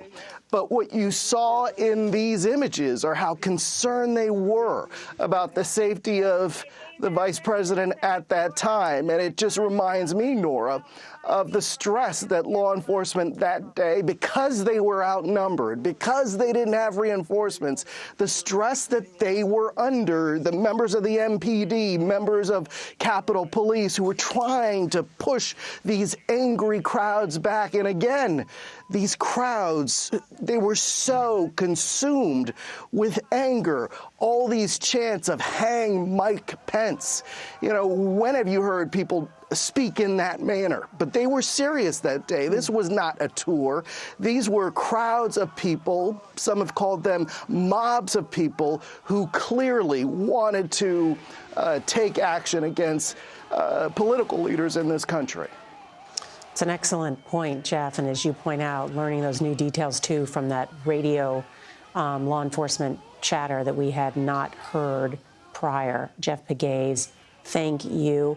Want to go now to Capitol Hill and Nicole Killian, who is up there, and the co-chair of the committee, Liz Cheney, saying that while this is their last hearing for the summer, there's going to be more hearings, she said plural, in the fall. Yeah, that's right. And the committee has been hinting at this for some time. And what the vice chair said today is that they are going to, after this hearing, use the month of August to kind of press forward with more leads that they have gotten throughout the course of this investigation. You know, many members have said that they continue to get new information almost daily. And so they do intend to pursue those avenues and follow up with yet another hearing, probably again in September, sometime in the fall at minimum, just to at least start to provide the outlines of a report that this committee will eventually put together. Nicole Killian, thank you, as we await the hearing to resume. You know, there is also the matter of Josh Hawley, and I think is just worth touching on. I mean, here is a senator who, it was noted at the time, had walked outside and raised his fist up to the crowd, that the crowd reacted positively towards that fist up. And then the committee chose to show video of him running out of the Capitol and evacuating. What do you think the point they were trying to make there, John? Well, I think that's a little, one of the points was he was in safety when he held his fist up, and the Capitol Police officers who were protecting him and allowing him to do that safely were the ones at the point of contact, the ones who were overrun, the ones who were beaten. And so I think it's basically trying to make, again, the point that you made earlier, that this was not some group of tourists, and that those who would sort of delight in the fantasy play of insurrection, that this was deadly serious, and that in the end it's the kind of thing you have to run away from, not the kind of thing in the safety of the moment you can raise your fist to. Yeah, there was nothing spontaneous about this political, it wasn't a spontaneous political rally. It was a planned, motivated, stoked, led directly by the president, as the committee is alleged in these hearings. And Nora, I do want to note that we also heard corroboration of Cassidy Hutchinson's testimony about, at minimum, a scuffle, a very heated moment inside the Beast, the president's vehicle, as he demanded to be taken to the Capitol. That was notable as well. Let's listen in. By this time, the president had been in his dining room for an hour. I want you to just think of what you would have done if you were in his shoes and had the power to end the violence. You would have immediately and forcefully told the rioters to stop and leave. Like, stop and leave. Done. As you heard, that's exactly what his senior staff had been urging him to do. But he resisted, and he kept resisting for another almost 2 hours. In the meantime, all the president did was post 2 tweets, one at 2:38 and the other at 3:13. One said, quote, "Stay peaceful." The other said, quote, "Remain peaceful." But the president already knew that the mob was attacking the police and had invaded the Capitol. Neither tweet condemned the violence or told the mob to leave the Capitol and disperse. To appreciate how obvious it was that President Trump was not meeting this moment, it's helpful to look at the real-time reactions of his own son, Don Jr., to the first tweet, captured in a series of text messages with Mark Meadows. I'll warn the audience that these messages contain some strong language. As you can see, Don Jr. first texted Mr. Meadows at 2:53. He wrote, "He's got to condemn this shit ASAP. The Capitol Police tweet is not enough." Mr. Meadows replied, "I am pushing it hard. I agree." Don Jr. responded, "This is one you go to the mattresses on. They will try to fuck his entire legacy if it gets worse." Here's what Don Jr. told us he meant by go to the mattresses. At 258, when you say that Mr. Meadows needs to go to the mattresses on this issue, when you say go to the mattresses, what does that mean? It's just a reference for going all in. I think it's a Godfather reference. Sean Hannity agreed, and he also turned to Mark Meadows for help after the president's second tweet. As you can see, Mr. Hannity texted at 3:31 to say Trump needed to deliver a statement to the nation telling the rioters to leave the Capitol. Mr. Meadows responded that he was, quote, on it. Don Jr. and Sean Hannity were not the only ones who implored Mr. Meadows to get the president to speak to the nation and tell the mob to leave, to go home, go home.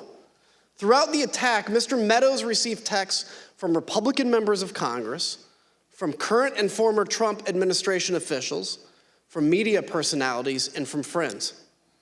Like President Trump's staff, they knew President Trump had to speak publicly to get the mob to stop. Let's look at just a few of these text messages. Fox News personality Laura Ingraham said, "The president needs to tell the people in the Capitol to go home." Former Chief of Staff Mick Mulvaney urged Mark, he needs to stop this now. Fox News personality Brian Kilmeade said, "Please get him on TV, destroying everything that you guys have accomplished." When we interviewed White House counsel Pat Cipollone, he told us that he knew the president's 2 tweets were not enough. Let's listen to what he said. I think the question is, did you believe that the tweets were not anything about your advice to the president? No, I believe more needed to be done. Okay. I believed that a public statement needed to be made. When you talk about others on the staff thinking more should be done or thinking that the president needed to tell people to go home, who would you put in that category? Well, I would put Pat Philbin, Eric Hirschman, overall Mark Meadows, Ivanka, once Jared got there, Jared, General Kellogg.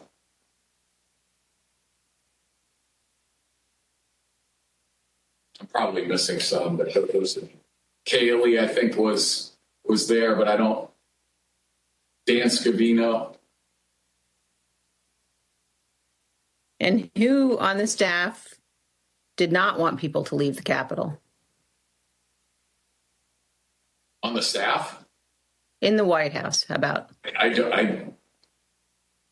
can't think of anybody, on that day who didn't want people to get out of the Capitol once particularly once the violence started. No. I mean,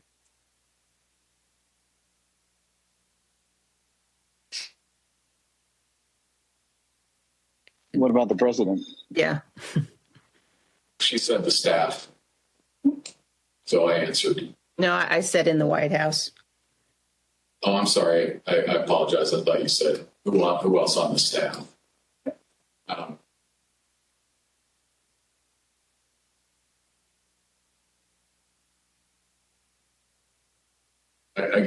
I can't reveal communications, but obviously I think,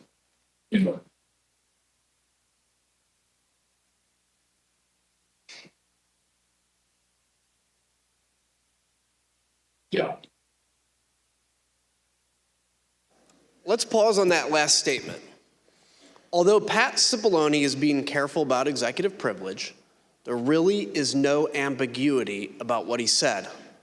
Almost everybody wanted President Trump to instruct the mob to disperse. President Trump refused. To understand how inadequate the president's tweets were, let's examine his 238 tweet in more detail. For context, here's what was happening at that time. They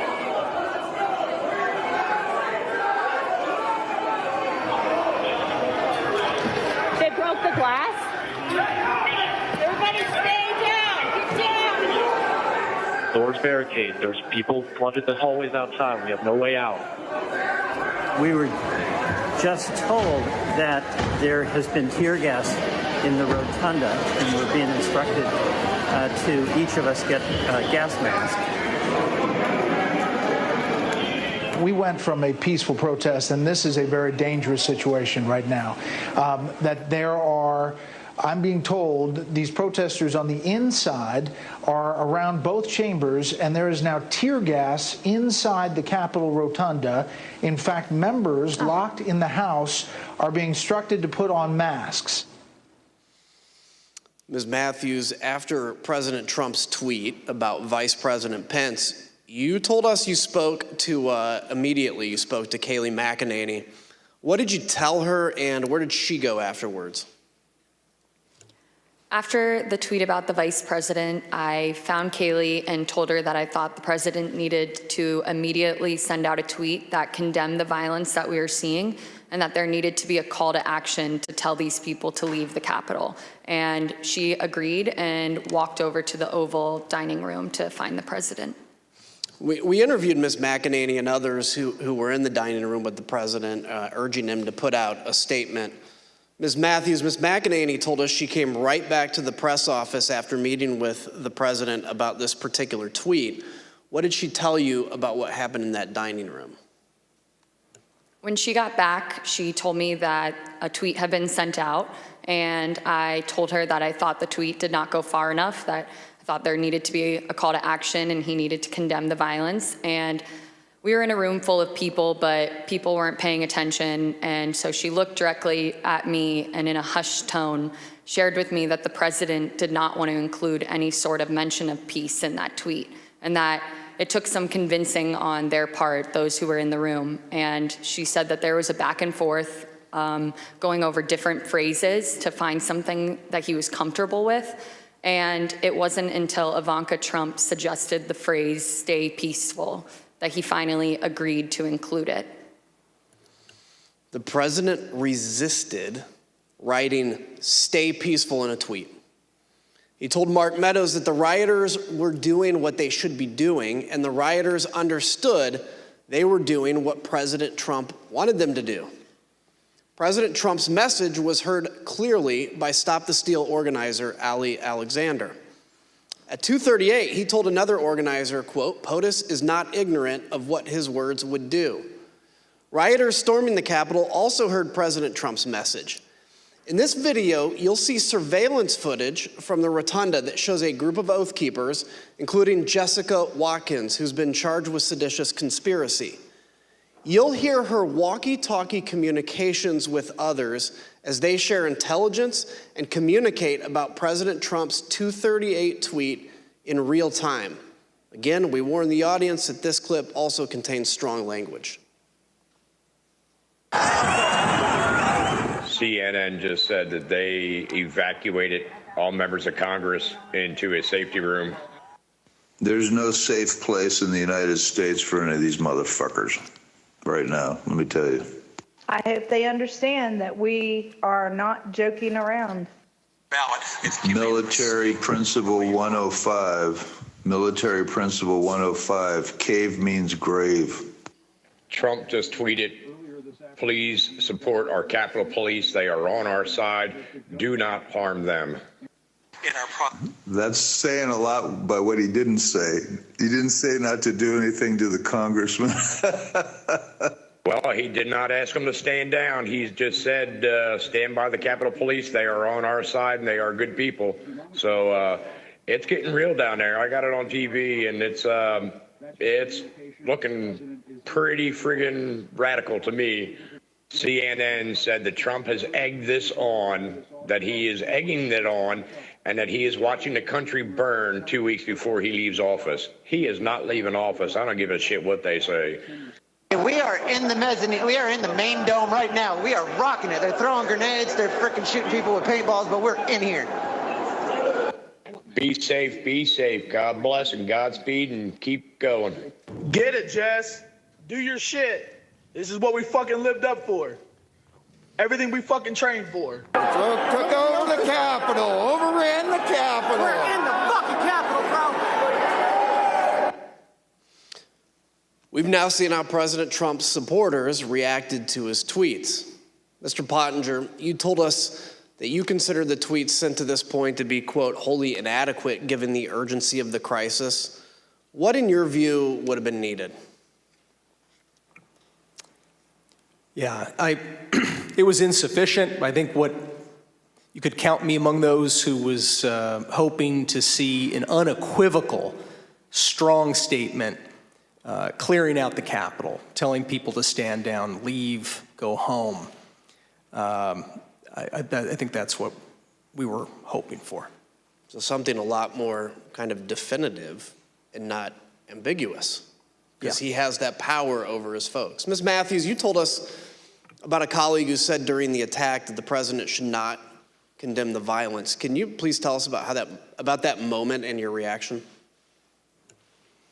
Yes, so a conversation started in the press office after the president sent out those 2 tweets that I deemed were insufficient.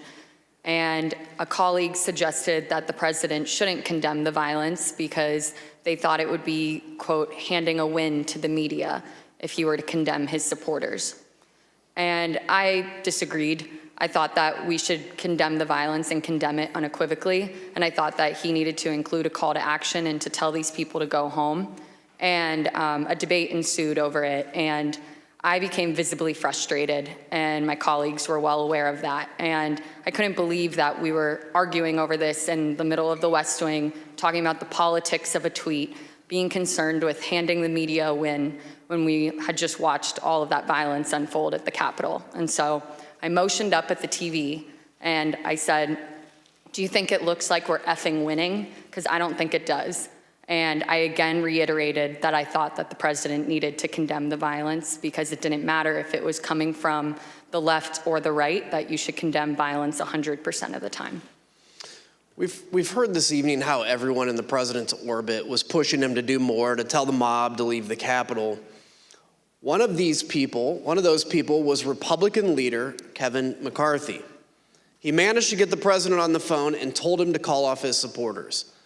As you will hear, the president refused, and so Leader McCarthy reached out for help to Ivanka Trump, who was at the White House, and Jared Kushner, who that afternoon had just arrived back on a flight from the Middle East. So at some point in the afternoon, Mr. McCarthy placed a phone call to Mr. Scavino's desk line, and it was transferred to the president. Is that correct? That's generally what I recall. Okay. Were you involved in transferring that call? Yes. Okay. Where was the president at the time that he took that call? He was in the dining room. Would you personally reach out to the president for more support? I've already talked to the president. I called them. I think we need to make a statement, make sure that we can calm individuals down. Did Mr. McCarthy indicate that he had been in touch with President Trump? He indicated that he had had some conversation. I don't recall whether it was with the president or with somebody at the White House, but I think he'd expressed frustration that not taking the circumstance as seriously as they should in that moment. You know, I asked Kevin McCarthy, who's the Republican leader, about this, and he said he called Donald. He finally got through to Donald Trump, and he said, "You have got to get on TV. You've got to get on Twitter. You've got to call these people off." You know what the president said to him? This is as it's happening. He said, "Well, Kevin, these aren't my people. You know, these are Antifa." And Kevin responded and said, "No, they're your people. They literally just came through my office windows, and my staff are running for cover. I mean, they're running for their lives. You need to call them off." And the president's response to Kevin, to me, was chilling. He said, "Well, Kevin, I guess they're just more upset about the election, theft than you are." And that's, you've seen widespread reports of Kevin McCarthy and the president having basically a swearing conversation. That's when the swearing commenced, because the president was basically saying, I'm okay with this.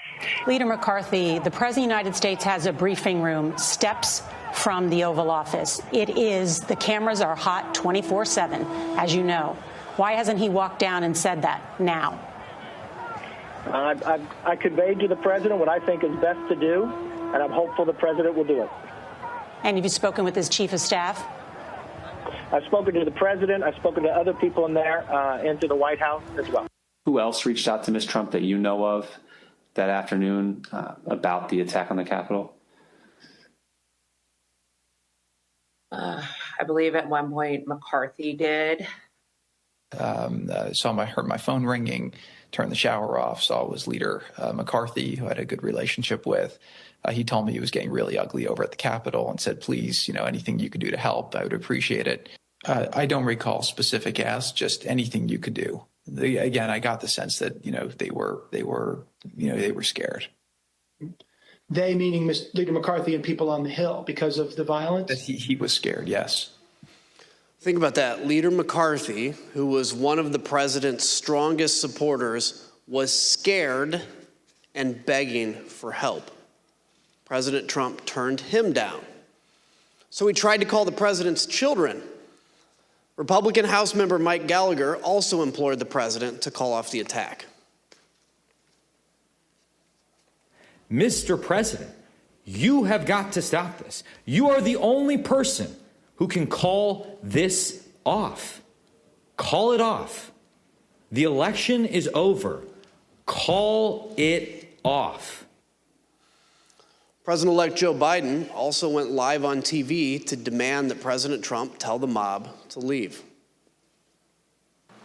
I call on President Trump to go on national television now to fulfill his oath and defend the Constitution and demand an end to this siege. There was a desperate scramble for everyone to get President Trump to do anything. All this occurred, and the president still did not act. I yield to my friend from Virginia. Thank you, Mr. Kinzinger. President Trump finally relented to the pleas from his staff, his family, and from Capitol Hill for him to do something more at 4:17. 187 minutes, more than 3 hours after he stopped speaking at the ellipse. After he stopped speaking to a mob that he had sent armed to the Capitol. That's when he tweeted a video telling the rioters to go home, while also telling them that they were special and that he loved them. By that time, although, the violence was far from over. Law enforcement had started to turn the tide.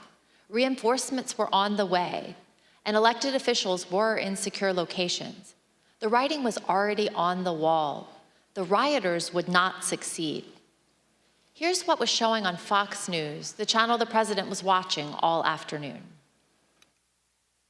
Back to Brett Baer with more information now. Brett, what do you have? Our Pentagon team, Jen Griffin, Lucas Tomlinson, confirming the Defense Department has now mobilized the entire D.C. National Guard, 1,800 troops. Take several hours, as I was mentioning before, to get them up and running. The Army Secretary Ryan McCarthy is setting up a headquarters at the FBI. You just heard from David Spunt that the FBI is also sending troops to the Capitol. It's no coincidence, then, that President Trump finally gave in and went out to the Rose Garden at 4:03. His staff had prepared a script for him to read, but he refused to use it. As you can see on the screen, you can see the script is stamped "President has seen." The script said, quote, "I'm asking you to leave the Capital Region now and go home in a peaceful way." The president was urged to stick to this script, but he spoke off the cuff. Eric Hirschman and Nick Luna went with the president to film the message in the Rose Garden. Let's hear what they had to say and see the never-before-seen raw footage of the president recording this video message. Ultimately, these remarks that we're looking at here in Exhibit 25 were not the remarks that the president delivered in the Rose Garden. Do you know why the president decided not to use these? I don't know, sir. No, I do not know why. Did the president use any written remarks to your knowledge, or did he just go off the cuff? To my knowledge, it was off the cuff, sir. Good, Chase? Yeah. When you're ready, sir. Yep, I'll be right behind you.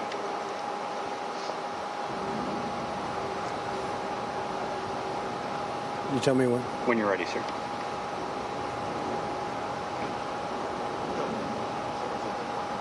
Who's behind me? He's gone. He's gone around. We're all clear now. I know your pain. I know you're hurt. We had a election. Let me see. I know your pain. I know you're hurt. We had an election that was stolen from us. It was a landslide election, and everyone knows it, especially the other side. But you have to go home now. We have to have peace. We have to have law and order. We have to respect our great people in law and order. We don't want anybody hurt. It's a very tough period of time. There's never been a time like this where such a thing happened, where they could take it away from all of us, from me, from you, from our country.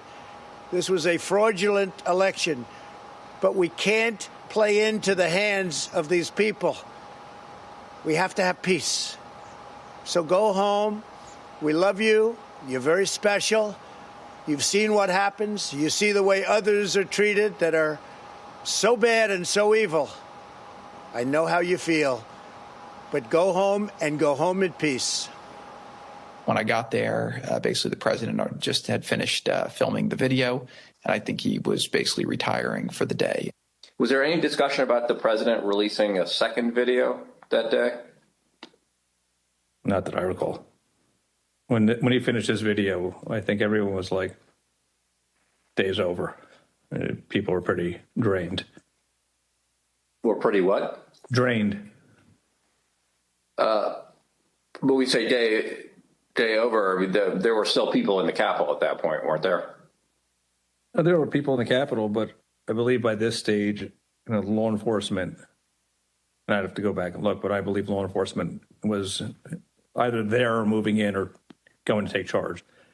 I just say people were emotionally drained by the time that videotape was done. Emotionally drained? At the White House? Here's what was happening at the same time at the Capitol. We warned the audience that this clip also contains strong language and violence. Hey, keep pushing, don't lose the momentum.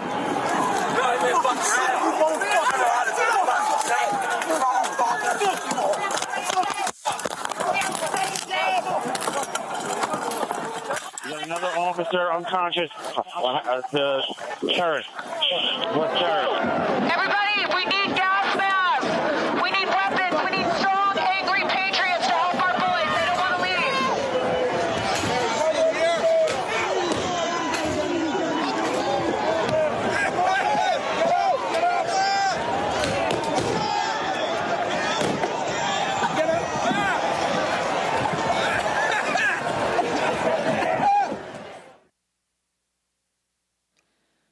While President Trump refused to even lift another finger to help, other leaders honored their oaths and acted to clear the Capitol and resume the joint session. For instance, here are never-before-seen photos and video of congressional leaders in action during the attack. The video is a portion of a call they had at approximately 4:45 with Acting Secretary of Defense, Chris Miller. We're not going to let these people keep us from finishing our business, so we need you to get the building cleared, give us the okay so we can go back in session and finish up the people's business as soon as possible. Mr. Secretary and Senator Schumer, some people here in the Capitol Police believe it would take us several days to secure the building. Do you agree with that analysis? I'm not on the ground, but I do not agree with that analysis. So what is the earliest that we could safely resume our proceedings in the Senate and House chambers? The earliest we could safely resume. Here's my assessment, but I prefer to be on the ground, which I personally would prefer to be right now, but I need to be here. I would say, in that case, we're looking at 4 to 5 hours. The Vice President also worked the phones from his own secure evacuation location, including conversations with Acting Secretary of Defense Miller and other military leaders, well past President Trump's 417 video. Let's look at some never-before-seen photographs of the Vice President during this critical time and hear about the Vice President's conversation with military leaders to secure the Capitol and ensure everyone was safe. Vice President Pence, there were 2 or 3 calls with Vice President Pence. He was very animated, and he issued very explicit, very direct, unambiguous orders. There was no question about that, and he was, and I can get you the exact quotes, I guess, from some of our records somewhere. But he was very animated, very direct, very firm, and to Secretary Miller, get the military down here, get the Guard down here, put down this situation, etc. As you heard earlier in the hearing, the President did not call the Vice President or anyone in the military, federal law enforcement, or DC government. Not a single person. But General Milley did hear from Mark Meadows. The contrast between that call and his calls with Vice President Pence tell you everything you need to know about President Trump's dereliction of duty. Let's listen. He said, this is from memory, he said, we have to kill the narrative that the Vice President is making all the decisions. We need to establish the narrative that that the President is still in charge and that things are steady or stable or what's that thing. I immediately interpret that as politics, politics, politics. Red flag for me personally, no action, but I remember it distinctly. And I don't do political narratives. So while President Trump and his advisors were drained, other leaders upheld their oaths to do the right thing. Maybe it was exhausting to get the president to put out that video, but think about the law enforcement officers who were attacked by the mob that day. And President Trump had summoned them himself to Washington. And what about President Trump? He watched TV, tweeted, called senators to try to delay the count of electoral votes, called Rudy Giuliani, and argued with his staff who were insisting that he should call off the attack. Ms. Matthews, what was your reaction to President Trump's message to the mob at 417? I was struck by the fact that he chose to begin the video by pushing the lie that there was a stolen election. And as the video went on, I felt a small sense of relief because he finally told these people to go home. But that was immediately followed up by him saying, "We love you, you're very special." And that was disturbing to me because he didn't distinguish between those that peacefully attended his speech earlier that day and those that we watched cause violence at the Capitol. Instead, he told the people who we had just watched storm our nation's Capitol with the intent on overthrowing our democracy, violently attack police officers, and chant heinous things like "Hang Mike Pence, we love you, you're very special." And as a spokesperson for him, I knew that I would be asked to defend that. And to me, his refusal to act and call off the mob that day and his refusal to condemn the violence was indefensible. And so I knew that I would be resigning that evening. And so I finished out the workday, went home and called my loved ones to tell them of my decision, and resigned that evening. Thank you. Indefensible. Let's hear what some of your colleagues in the press office told us about their reaction to this same 417 message. I felt like it was the absolute bare minimum of what could have been said at that point for something on camera. What else do you think should have been said? a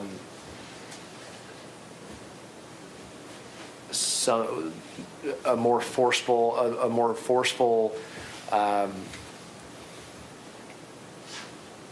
dismissal of the violence, a more forceful command to go home, a more forceful respect for law enforcement, even a comparison to the respect that we have given law enforcement as it relates to what was done to them in the prior summer. And I thought it was important that an acknowledgement be given to the U.S. Capitol building itself, what it's a symbol of, what it means, not only to the people that work there, but to the American people generally, and the work of Congress that by law needed to be conducted that day. Do you wish, in hindsight, that the president had asked the protesters to leave the Capitol earlier than he ended up asking them to do that? Of course, I would love if the go-home message would have happened earlier in the day. The president's words matter. We know that many of the rioters were listening to President Trump. We heard from one last week, Stephen Ayers. Let's listen to what he had to say about the 417 message from the president and see how rioters reacted to the president's message in real time. Well, when we were there, as soon as that come out, everybody started talking about it, and it seemed like it started to disperse, some of the crowd. I'm here delivering the president's message. Donald Trump has asked everybody to go home. That's our order. He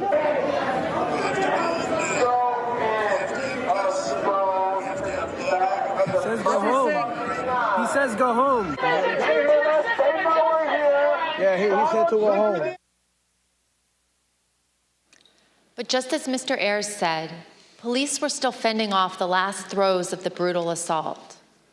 I yield to the gentleman from Illinois.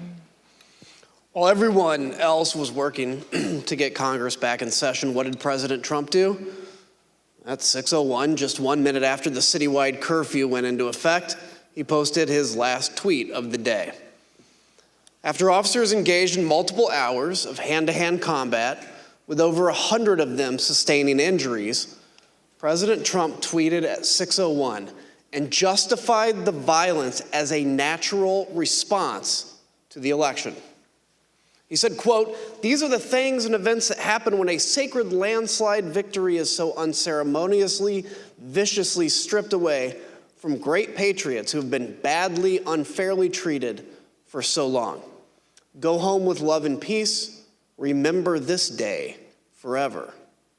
He called the mob great patriots. He told people to remember the day forever.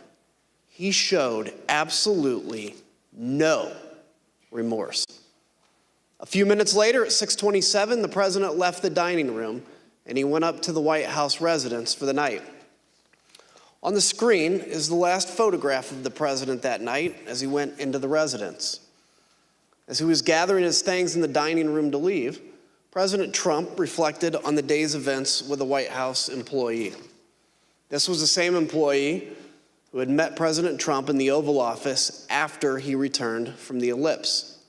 President Trump said nothing to the employee about the attack. He said only, quote, "Mike Pence let me down."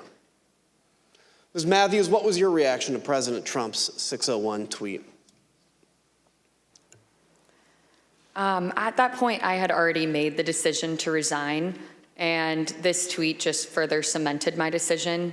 I thought that January 6, 2021 was one of the darkest days in our nation's history, and President Trump was treating it as a celebratory occasion with that tweet. And so it just further cemented my decision to resign. Others agreed with your assessment of that tweet. Let's look at what they had to say. Who asked you about this tweet before it was sent? The president. Tell us about that conversation, everything that you said and he said, to the best of your recollection. Sure. So he said, "What do you think of this?" And I believe I saw the text message or on his phone. And I I remember saying to him, the wording on the first sentence, I guess it's one long sentence, but the wording on the first sentence would lead some to believe that potentially he had something to do with the events that happened at the Capitol. What did he say? I don't recall him saying anything in response to that. I believe that was the end of the conversation. Did he change anything in light of your comments? No, sir, he did not. And what about this made you think that someone might perceive the president having a role in the violence at the Capitol? It was my interpretation of the words. I mean, I'm not I don't write speeches or anything, but the phrase, "these are the things that happened," to me sounded as if culpability was associated with it, to me. I don't think it's a patriotic act to attack the Capitol, but I have no idea how to characterize the people other than they trespassed, destroyed property, and assaulted the U.S. Capitol. I think calling them patriots is, let's say, a stretch, to say the least. Is that all it is, a stretch, or just flatly wrong? I don't think it's a patriotic act to attack the U.S. Capitol. Would you call it unpatriotic? Criminal? Unpatriotic, sure. What happened at the Capitol cannot be justified in any form or fashion. It was wrong and it was tragic, and it was a terrible day. It was a terrible day for this country. I thought it was inappropriate. Why? To my mind, it was a day that should be remembered in infamy. That wasn't the tenor of this tweet. Despite the violence of the day, the effort to delay the certification continued. That evening, Rudy Giuliani called several of President Trump's closest political allies in the hour before the joint session resumed. Representative Jim Jordan and Senators Marsha Blackburn, Tommy Tuberville, Bill Hagerty, Lindsey Graham, Josh Hawley, and Ted Cruz. We know why Mr. Giuliani was calling them, because at 7:02, he left a voicemail for Senator Tuberville, which later became public. Let's listen to just the start of it. Senator Tuberville, or I should say Coach Tuberville, this is Rudy Giuliani, President's lawyer.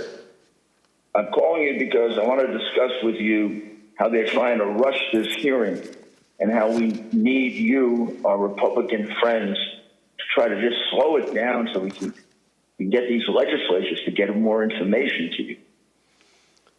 Mr. Giuliani did not even mention the attack on the Capitol. Instead, he was pushing on behalf of President Trump to get members of Congress to further delay the certification. Even though some members did proceed with objections, Vice President Pence and Congress stood firm and successfully concluded the joint session in the early morning hours of January 7th. Here are some of what members of the president's party said in the days and weeks after the attack. There's no question, none, that President Trump is practically and morally responsible for provoking the events of the day. No question about it. The people who stormed this building believed they were acting on the wishes and instructions of their president. And having that belief was a foreseeable consequence of the growing crescendo of false statements, conspiracy theories, and reckless hyperbole, which the defeated president kept shouting into the largest megaphone on planet Earth. The violence, destruction, and chaos we saw earlier was unacceptable, undemocratic, and un-American. It was the saddest day I've ever had as serving as a member of this institution. Madam Speaker, today the People's House was attacked, which is an attack on the Republic itself. There is no excuse for it. A woman died, and people need to go to jail. And the president should never have spun up certain Americans to believe something that simply cannot be. Well, after 3 a.m, Congress certified the 2020 election results. Soon after, this statement by President Trump was posted on Dan Scavino's Twitter account because the president's account by now had been suspended. As you can see, President Trump stuck with his big lie that the election was stolen. But he did say there would be an orderly transition. We learned, though, that the statement was not necessarily his idea. Jason Miller, a campaign advisor, told us that after the joint session started, he heard nothing from President Trump or the White House about assuring the nation that the transfer of power would take place. So Mr. Miller took it upon himself to draft the statement and call the president at 9:23 that night to convince him to put it out. Let's listen to what he had to say about the call. Did he disagree with something that you had put in the statement, some particular word or phrase that he did not want included? I'd say just he wanted to say peaceful transition, and I said that ship's kind of already sailed, so we're going to say orderly transition. That was about the extent of disagreement or pushback from the conversation. The last person President Trump spoke to by phone that night was Johnny McEntee, his head of personnel. Mr. McEntee told us that they talked about the events of the day and the multiple resignation by administration officials.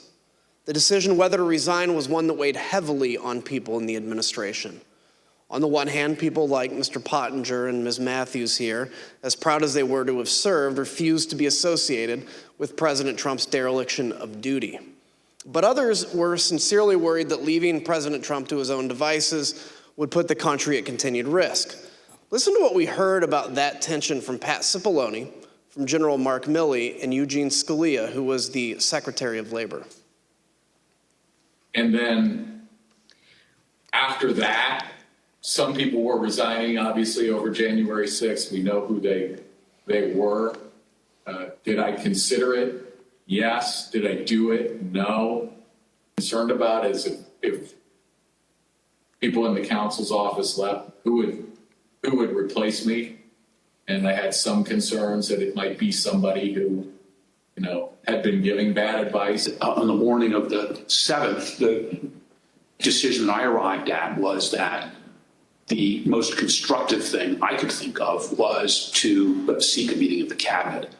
I thought that trying to work within the administration to steady the ship was likely to have greater value than simply resigning, after which point I would have been powerless to really affect things with the administration. Gene thought that there should be a cabinet meeting. Do you know why Mark thought it would not be? I don't remember why.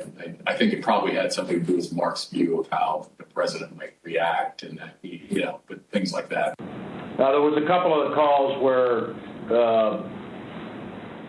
Meadows and or Pompeo, but more Meadows, how's the president doing? Like Pompeo might say, how's the president doing?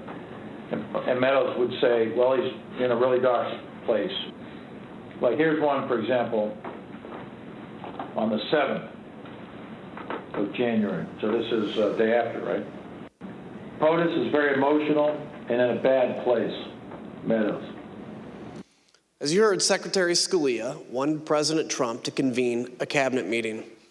He put his request in a memo to the president, and here's what it said.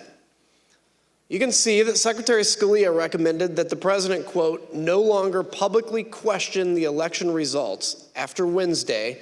No one can deny this is harmful. Secretary Scalia also highlighted the importance of the public knowing the president would invoke his cabinet in decision-making and not, quote, certain private individuals. Though Secretary Scalia did not say it, he was referring to Rudy Giuliani and the rest of the so-called clown car working with President Trump to try to overturn the election. Secretary Scalia understood that the president needed to do more to reassure the public about the last few weeks of the Trump administration. Mr. Pottinger, when you made the decision to resign, Did you walk out of the White House immediately? No, I wanted to first talk to my immediate boss, that was the National Security Advisor, Robert O'Brien. Robert O'Brien was traveling on the 6th. I reached him at about 4:30 p.m. And told him that I was submitting my resignation. He accepted the resignation, but he also asked whether I could stay until he could get back to the White House. And I agreed to that. We both wanted to make sure that I was leaving in a responsible way. We still have foreign adversaries to worry about, hackers, terrorists, nation states. I did not want to leave my chair empty, given that I was the top national security staffer in the White House. So I ended up staying at my desk through the night. When Robert O'Brien arrived back at the White House the next morning, the morning of the 7th, I debriefed with him and left for the last time. So you and I both share a passion for national security of our country.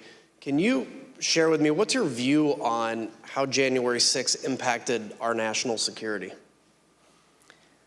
Well, when you have a presidential transition, even under the best circumstances, it's a time of vulnerability. It's a time of vulnerability.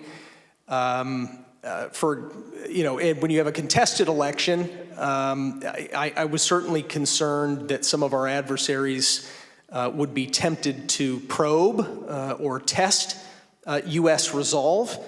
As an example, in late December, the Iranian government attacked the U.S. embassy in Baghdad. They did that using some of their terrorist proxies. President Trump did handle that. He sent a very clear warning to the Ayatollah and his regime, which I think had a useful effect. I think that we would have handled other threats of that nature, and luckily no other threats materialized before the inauguration on the 20th. But our national security was harmed in a different way by the 6th of January, and that is that I think it emboldened our enemies by helping give them ammunition to feed a narrative that our system of government doesn't work, that the United States is in decline.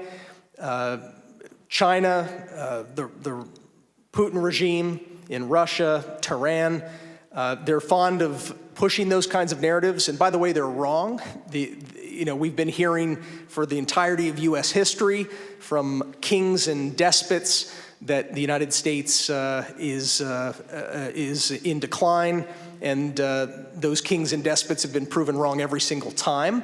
But nonetheless, January 6th helped feed a perception that I think emboldens our adversaries.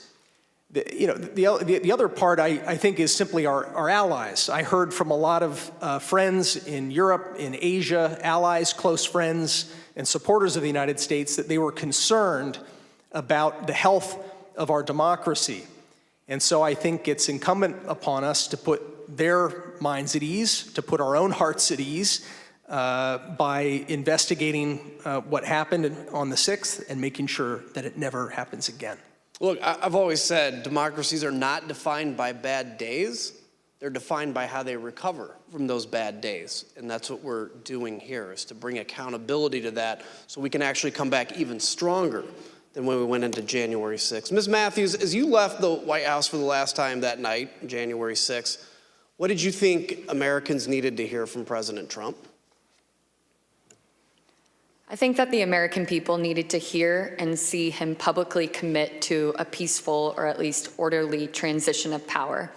In the aftermath of the Capitol attack, it wasn't just enough for us to ask him to condemn the violence. He needed to agree that he would peacefully transfer power over to the incoming administration, because that's one of our fundamentals and what it means to live in a democracy. And so that evening when I resigned, the resignation statement that I drafted I referenced this and I said our nation needs a peaceful transfer of power in hopes that it would put some sort of public pressure on the White House and President Trump to publicly agree to an orderly transition.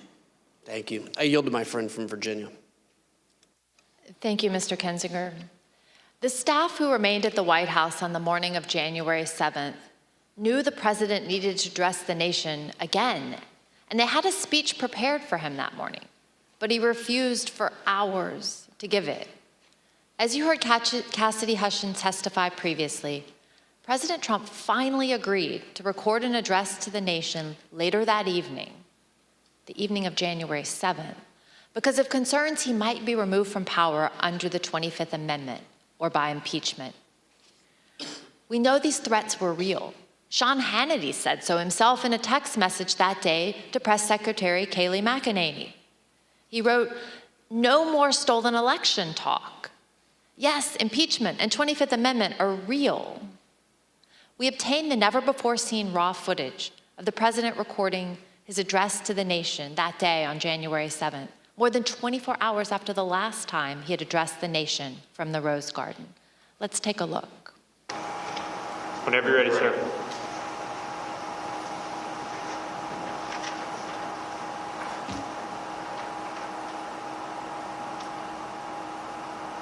I would like to begin by addressing the heinous attack yesterday, and to those who broke the law, you will pay. You do not represent our movement, you do not represent our country, and if you broke the law, you can't say that. I'm not going to, I already said you will pay.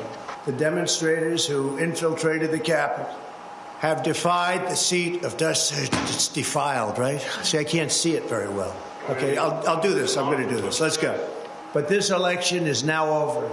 Congress has certified the results. I don't want to say the election's over. I just want to say Congress has certified the results without saying the election's over, okay? But Congress is certified. Now Congress is Yeah, certified. right. Now Congress I is didn't say over, so let me see.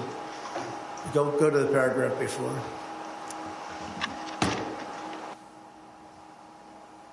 Okay? I would like to begin by addressing the heinous attack yesterday. Yesterday is a hard word for me. Just take it out. The heinous attack. Good. Take the word yesterday, because it doesn't work with the heinous attack on our country. Say on our country. Want to say that? No, keep it. My only goal was to ensure the integrity of the vote. My only goal was to ensure the integrity of the vote. On January 7th, one day after he incited an insurrection based on a lie, President Trump still could not say that the election was over. Mr. Pottinger, you've taken the oath multiple times in the Marines and as an official in the executive branch. Can you please share with us your view about the oath of office and how that translates into accepting election results and a transfer of power? Sure. You know, this isn't the first time that we've had a close election in this country. And President Trump certainly had every right to challenge in court the results of these various elections. But once you've had due process under the law, you have to conform with the law, no matter how bitter the result. Once you've presented your evidence in court, judges have heard that evidence, judges have ruled. If you continue to contest an election, you're not just contesting an election anymore. You're actually challenging the Constitution itself. You are challenging the societal norms that allow us to remain unified. I think that one example, for example, you've got Vice President Richard Nixon back in 1960 had lost a hard-fought election against Senator John F. Kennedy. There were irregularities in that vote, according to a lot of the histories, and a lot of Vice President Nixon's supporters asked him to fight, contest it, don't concede. But in one of his finest moments, Vice President Nixon said no. He said it would tear the country to pieces, and he conceded to Jack Kennedy and announced that he was going to support him as the next president. We have an example of a Democratic candidate for president, Vice President Al Gore, who faced a very similar dilemma. He strongly disagreed with the Supreme Court decision that lost his election bid and allowed President George W. Bush to take office. But he gave a speech of concession in late December, mid or late December of 2000, where he said, this is for the sake of the unity of us as a people and for the strength of our democracy.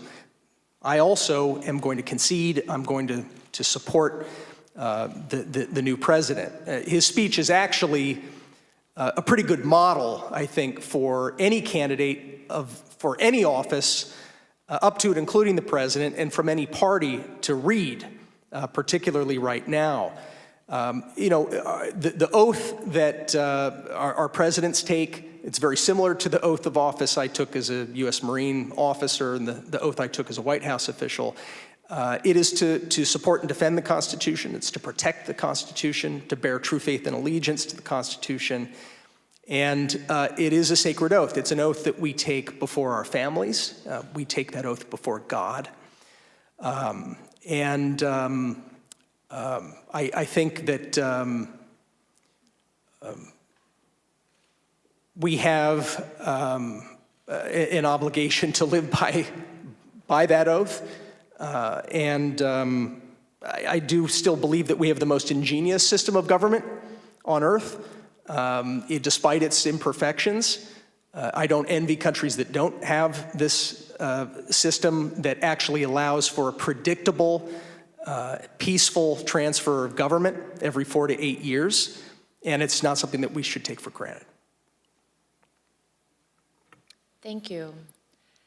As we heard at the start of the hearing, in the immediate aftermath of January 6th, Republican leader Kevin McCarthy understood that President Trump bore responsibility for that day and should have taken immediate action to stop the violence.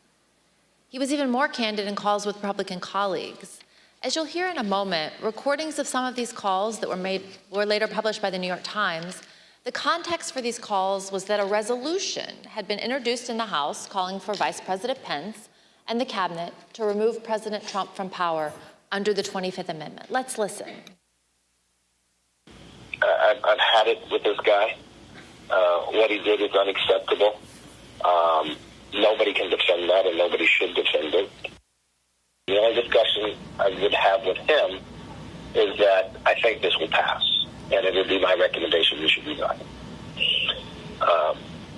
That would be my take, but I don't think he would take it, but I don't know. But let me be very clear to all of you, and I've been very clear to the president. He bears responsibilities for his words and actions. No ifs, ands, or buts.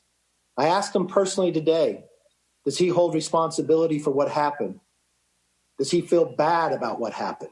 He told me he does have some responsibility for what happened.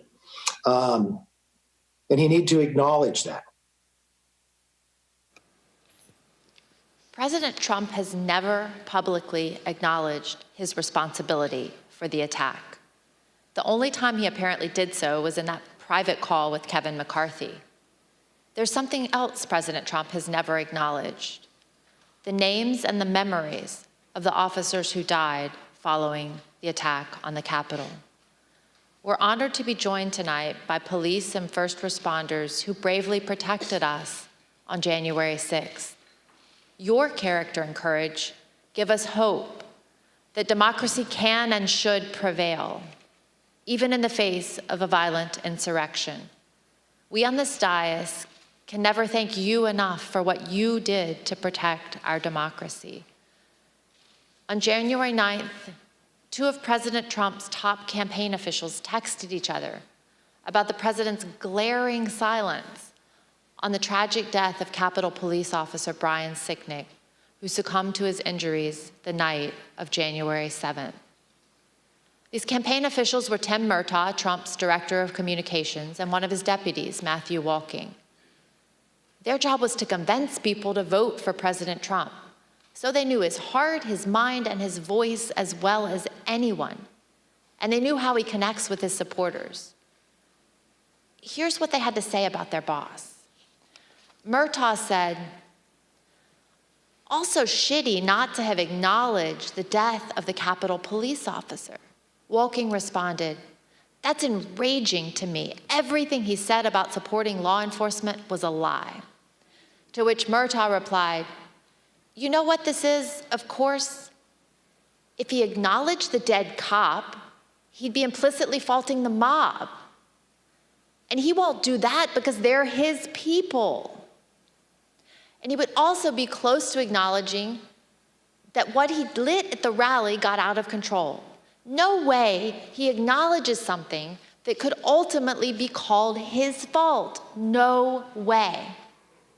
President Trump did not then and does not now have the character or courage to say to the American people what his own people know to be true. He is responsible for the attack on the Capitol on January 6th. Thank you, and I yield to the gentleman from Illinois. Thank you, Ms. Loria. Tonight's testimony and evidence is as sobering as it is straightforward. Within minutes of stepping off the ellipse stage, Donald Trump knew about the violent attack on the Capitol. From the comfort of his dining room, he watched on TV as the attack escalated. He sent tweets that inflamed and expressed support for the desire of some to literally kill Vice President Mike Pence. For 3 hours, he refused to call off the attack. Donald Trump refused to take the urgent advice he received that day. Not from his political opponents or from the liberal media, but from his own family, his own friends, his own staff, and his own advisors. In the midst of an attack, when there was no time for politics, the people closest to Trump told him the truth. It was his supporters attacking the Capitol, and he alone could get through to them. So they pled for him to act, to place his country above himself. Still, he refused to lead and to meet the moment to honor his oath. It was only once the vice president and the members of Congress were in secure locations and the officers defending the Capitol began to turn the tide that then President Trump engaged in the political theater of telling the mob to go home. And even then, he told them all they were special and that he loved them. Whatever your politics, whatever you think about the outcome of the election, we as Americans must all agree on this. Donald Trump's conduct on January 6th was a supreme violation of his oath of office and a complete dereliction of his duty to our nation. It is a stain on our history. It is a dishonor to all those who have sacrificed and died in service of our democracy. When we present our full findings, we will recommend changes to laws and policies to guard against another January 6th. The reason that's imperative is that the forces Donald Trump ignited that day have not gone away. The militant, intolerant ideologies, the militias, the alienation and the disaffection, the weird fantasies and disinformation. They're all still out there, ready to go. That's the elephant in the room. But if January 6th has reminded us of anything, I pray it has reminded us of this. Laws are just words on paper. They mean nothing without public servants dedicated to the rule of law and who are held accountable by a public that believes oaths matter more than party tribalism or the cheap thrill of scoring political points. We, the people, must demand more of our politicians and ourselves. Oaths matter. Character matters. Truth matters. If we do not renew our faith and commitment to these principles, this great experiment of ours, our shining beacon on a hill, will not endure. I yield to the gentlewoman from Virginia. Thank you, Mr. Kinzinger. Throughout our hearings, we've provided many facts and painted a vivid picture of the events of January 6th. The violence, the human toll, both emotional and physical, including the tragic loss of life.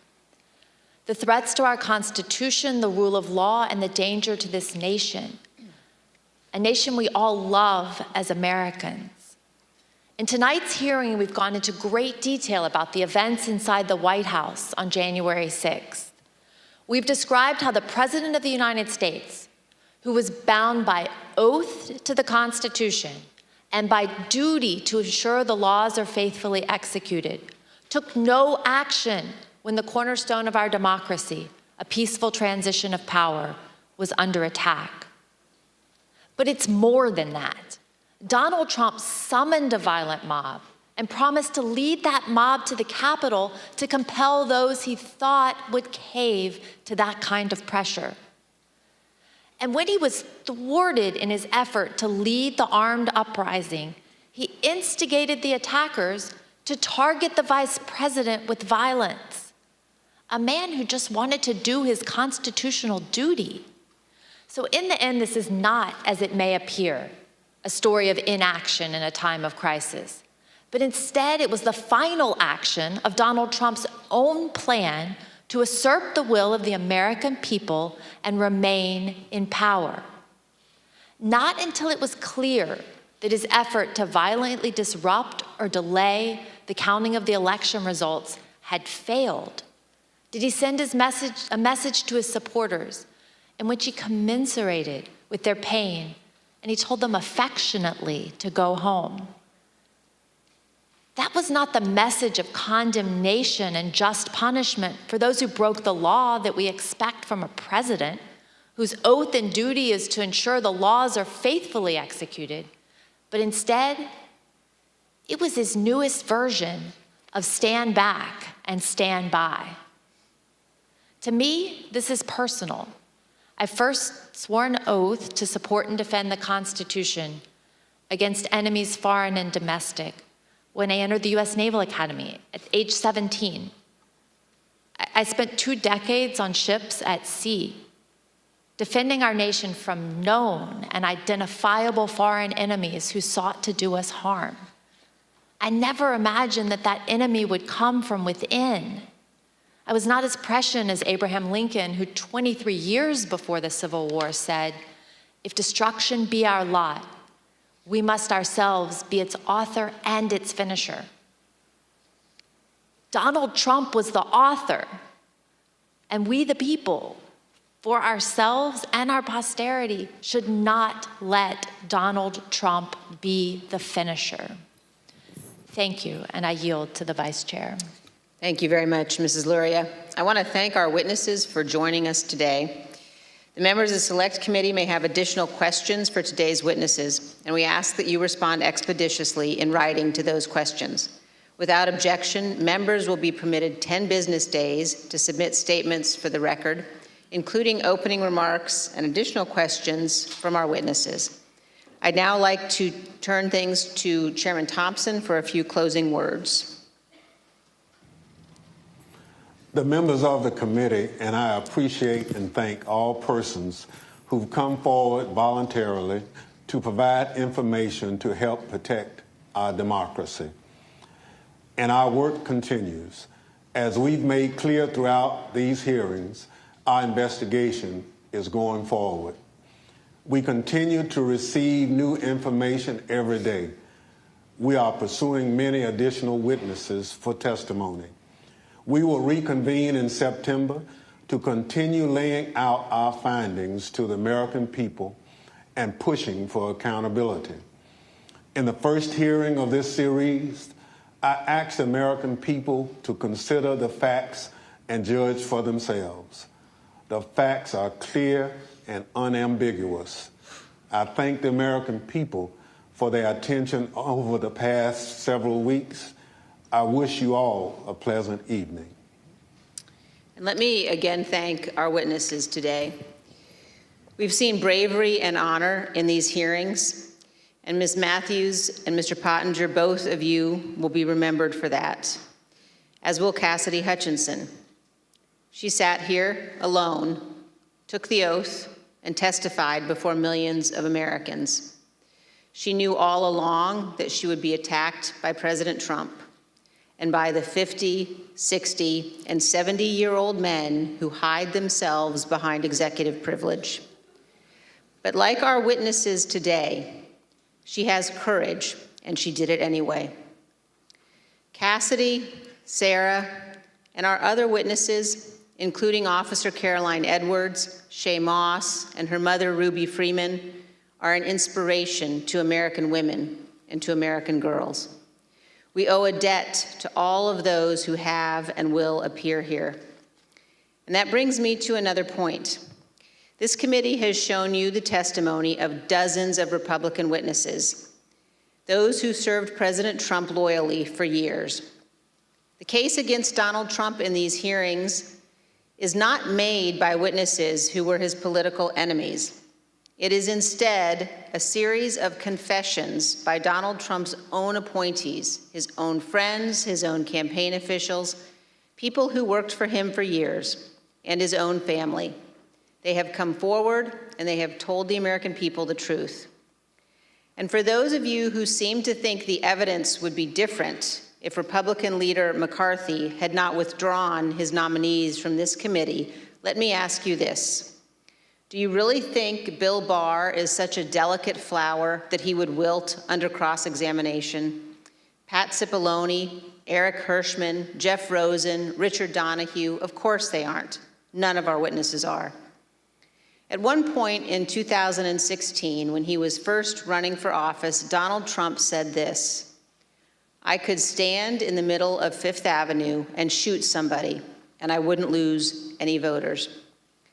That quote came to mind last week when audio from Trump advisor Steve Bannon surfaced from October 31st, 2020, just a few days before the presidential election. Let's listen. And what Trump's going to do is just declare victory, right? He's going to declare victory. But that doesn't mean he's the winner. He's just going to say he's the winner. The Democrats, more of our people vote early that count. Theirs voted mail. And so they're going to have a natural disadvantage, and Trump's going to take advantage of it. That's our strategy. He's going to declare himself a winner. So when you wake up Wednesday morning, it's going to be a firestorm. Also, if Trump is losing by 10 or 11 o'clock at night, it's going to be even crazier.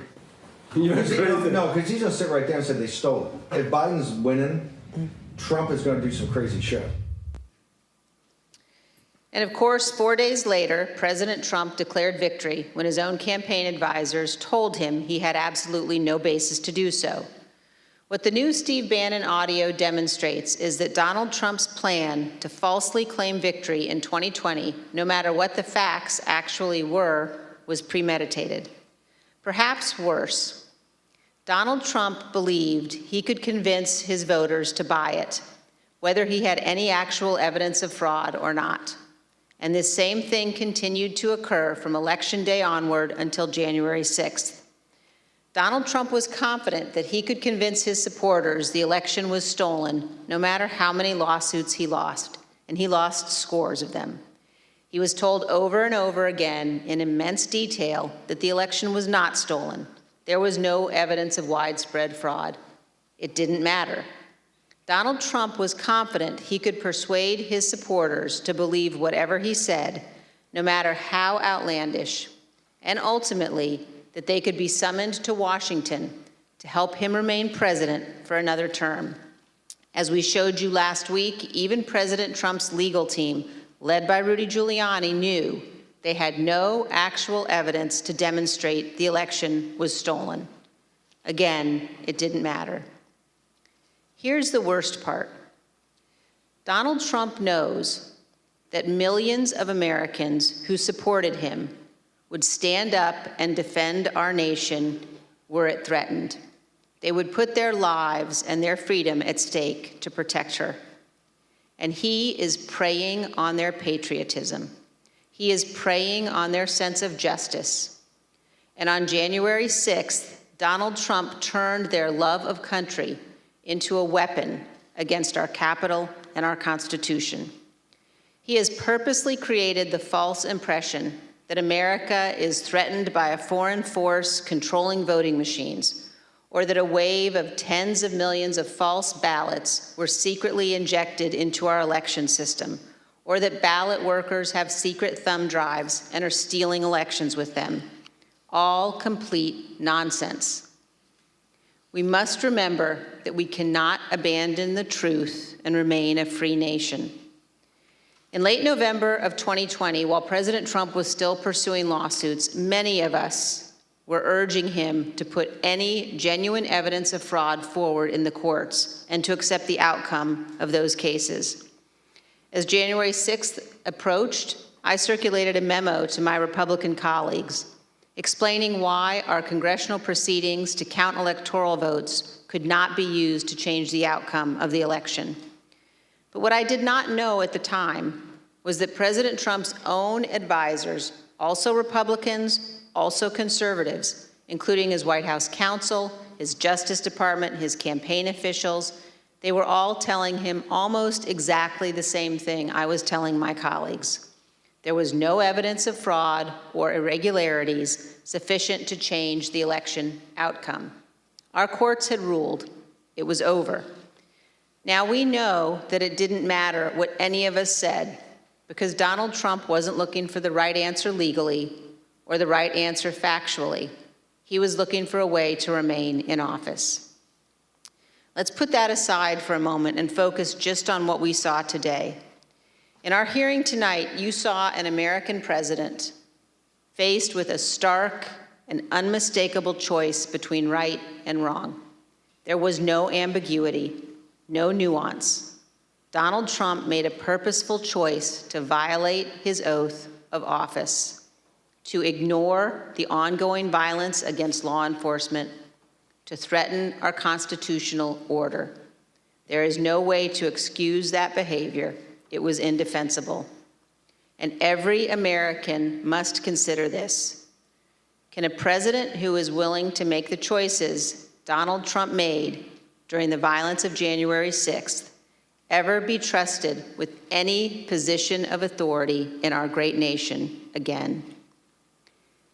In this room, in 1918, the Committee on Women's Suffrage convened to discuss and debate whether women should be granted the right to vote.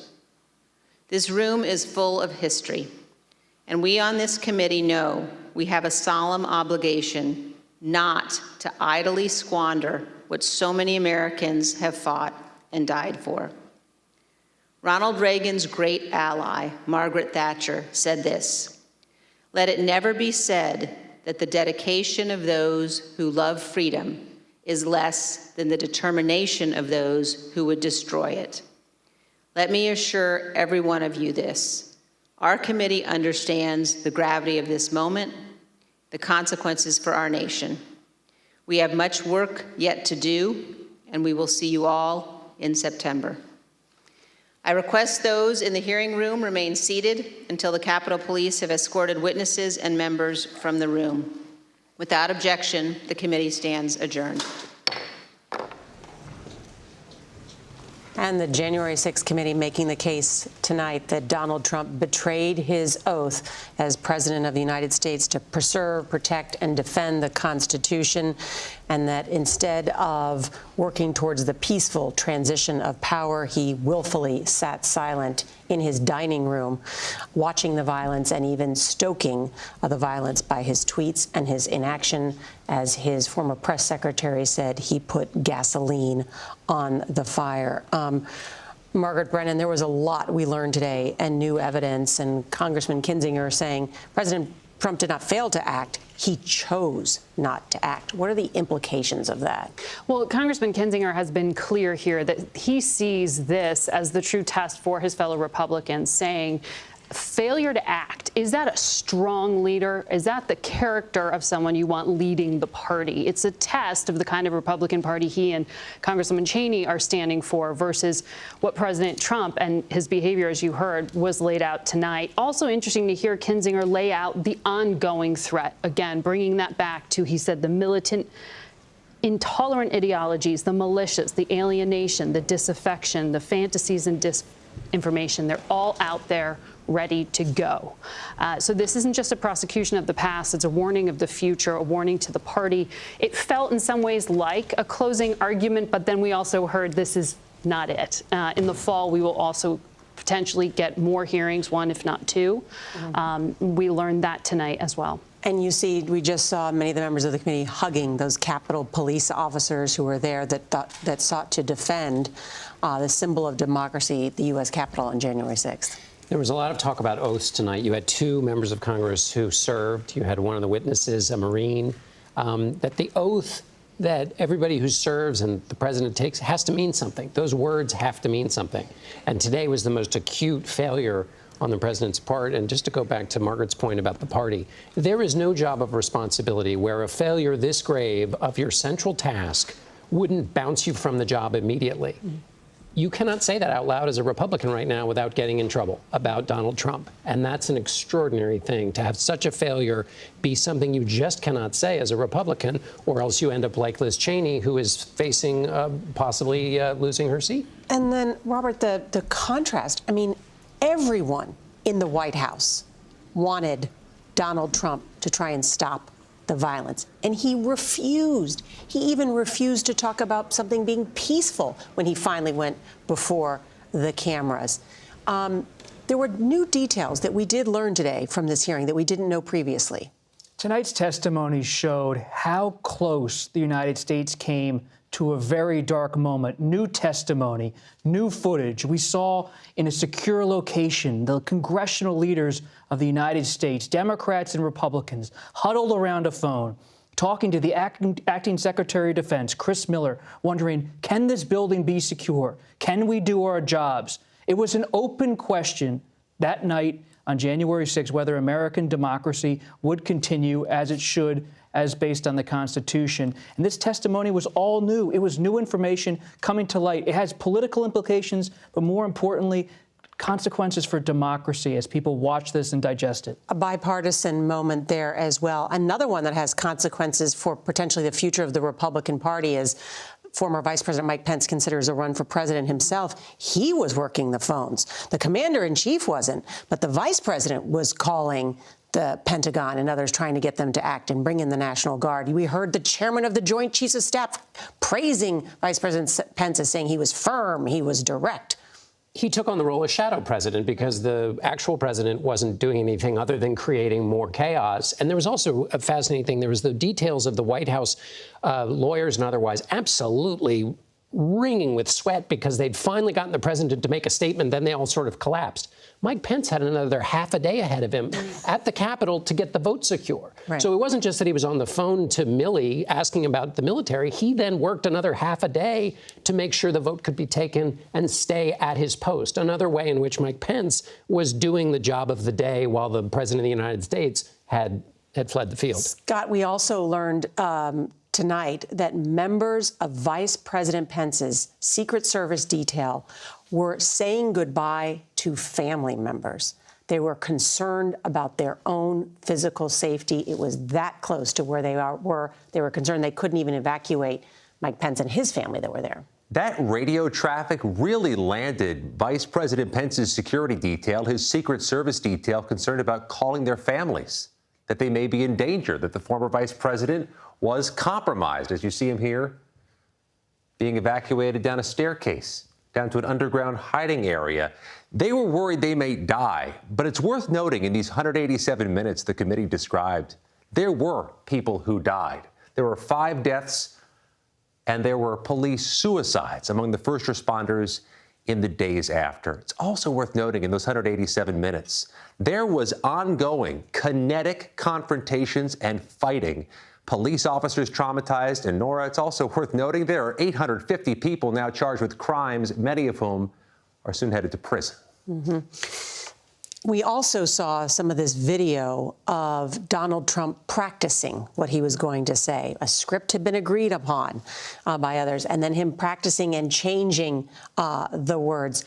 We all sat here while they were playing that and saying, if Trump sees this now, he's going to be angry about that because it makes him look foolish. Right. And that phrase he wouldn't say, the election is over. And that's one of those characteristics of the president, the former president, that came up time and again throughout these hearings, which was you hear from people in the military and others who swore an oath of allegiance to defend the country against all enemies, foreign and domestic. Allegiance to the Constitution. You heard that time and time again with Mike Pence. With Donald Trump, you hear about he didn't want to look weak. He didn't want to say something that would make it look like he lost, that he was a loser. That's one of the contrasts that you heard laid out here throughout the hearings. I also thought it was interesting, Nora, at the end of it, that Congresswoman Cheney buttoned something up here, and that is, when you can't argue something on the substance, you go on the process, right? That's what lawyers always say. And she made the point there that it was a decision by Kevin McCarthy, the Republican leader, not to go ahead and seat Republicans on this panel, that Adam Kinzinger and Cheney were on there because of Speaker Pelosi. They've been complaining, and Donald Trump is saying, no one's defending me. This would be so different if there were more Republicans on the committee. And Liz Cheney's point was? Her point was this was their decision. And that, look, you had all these Trump Republicans. You had Bill Barr. You had Pat Cipollone up there. Were they not tough enough to answer those questions? They seemed to do just fine. So what were you afraid of on the process there? I thought that was an interesting point because it's one of the things used to sort of discredit this committee politically. Do you think Bill Barr is such a delicate flower? Wow. Yes. And they've also tried to paint this narrative that there are these courageous young Republican women who are coming forward while there's 50, 60, and 70-year-old men who are hiding behind privilege. Well, yeah, and it's actually not a narrative they have to paint because it turns out to be the truth. One thing that strikes me is that the defense here could be, no, Donald Trump took actions X, Y, and Z. But you had an extraordinary tweet go out tonight while this hearing is going on, a hearing about an attack on Congress. The Twitter account of the House Republican Conference Chairwoman Elise Stefanik said, this is all hearsay. Well, first of all, that's not true, right? So that's a lie because it's direct testimony of people who were involved. But what's interesting about that, more to the point, is that this is one of the tactics that led to January 6th, which is when there's something serious going on, you divert the attention by saying something that's not true. And that's the way in which this is still a live issue for democracy. This is not about the past. This is about people employing the deception of the past in real time to make people look away from a very serious moment, which is a president of the United States not doing his job. Well, threatening them. I mean, threatening the safety in many ways of these people who have come forward to testify in the case of furthering an understanding about just what happened and how close we came to defiling the symbol of our democracy. This moment is a crossroads, a reckoning for the Republican Party. After hearing all of this, where do they go? Do they back Trump again in 2024? It's also a reckoning and a crossroads for Attorney General Merrick Garland. As his department hears all of this, reviews this information, reviews the new evidence, do they make a decision that former President Trump had criminal intent as he sat there on January 6th? So let's answer that question, because we have followed this. This is now the 8th hearing that we've all watched together. They've interviewed more than 1,000 people. The case has been very damning about what the president did in terms of inviting, stoking, inflaming this mob. But can he be held criminally responsible, and for what? Will it go further than these public hearings? Will the Attorney General move on Donald Trump in a way that ends up making him legally culpable? Right. And that's a huge legal and political question. And that's something I think Merrick Garland said just this week to our Jeff Pegues was no one is above the law. But that doesn't answer the question of on what basis can you prosecute? It's also one of the arguments for the committee to have been set up in the first place within Congress, which was this public airing for the record. And that was compelling to people like you heard today. These Republicans who went forward and testified, like Matt Pottinger, who were appealed to on the basis of duty and public record, that there was value in this, even if the Justice Department doesn't go ahead with a prosecution, that this will be there for the public record in the end. Nicole Killian is still up on the Hill for us. And Nicole, while this was the 8th and final hearing this summer, we did hear from co-chair Liz Cheney that there will be more hearings in September. What more are they hoping to show us? Well, at this point, we know the committee is working on a report, so we expect them to start putting forth some of those findings again as soon as September in the form of some type of interim report and perhaps something a little later in the year. And they say the midterms will not be a factor in their decision to release that report. In addition, you will have, legislative solutions. That's also a goal of something of this committee. We already saw this week in the Senate some reforms that were proposed to the Electoral Count Act to really make the process easier going forward and to kind of clear up any ambiguities in terms of the law as far as the electoral process, the role of the vice president. You also, as you all have referenced, the DOJ investigation, as well as this separate investigation that's happening in Fulton County, Georgia, looking into the former president's efforts there to pressure state officials. So there's still a lot going on with respect to a number of investigations. But I also just want to point out a little bit of color here being at the Capitol as people are coming out here because, again, as you heard towards the end of that hearing, that reference to some of the officers, to some of the widows and family members who were in the room. And I thought what was striking is that many of them told me going in they didn't expect to hear anything new, but yet we still heard a number of new revelations. And you saw towards the end of that hearing, many of them holding hands as they were acknowledged tonight. And I think that is striking because many of them were crying in that first hearing. And it's just a testament to the resolve that many of these families here and why they felt it was important to be here again tonight. Nicole Killian, thank you. Thanks to everyone here. Scott McFarlane, Margaret Brennan, Robert Costa, John Dickerson. Thanks to all of our colleagues, Major Garrett, Jeff Begaze. Thanks to everyone that's been involved in our coverage tonight. More will happen on our CBS News Streaming, your local news, and tomorrow on CBS Mornings. This has been a CBS News special report. Thank you for joining us. I'm Norah O'Donnell in Washington.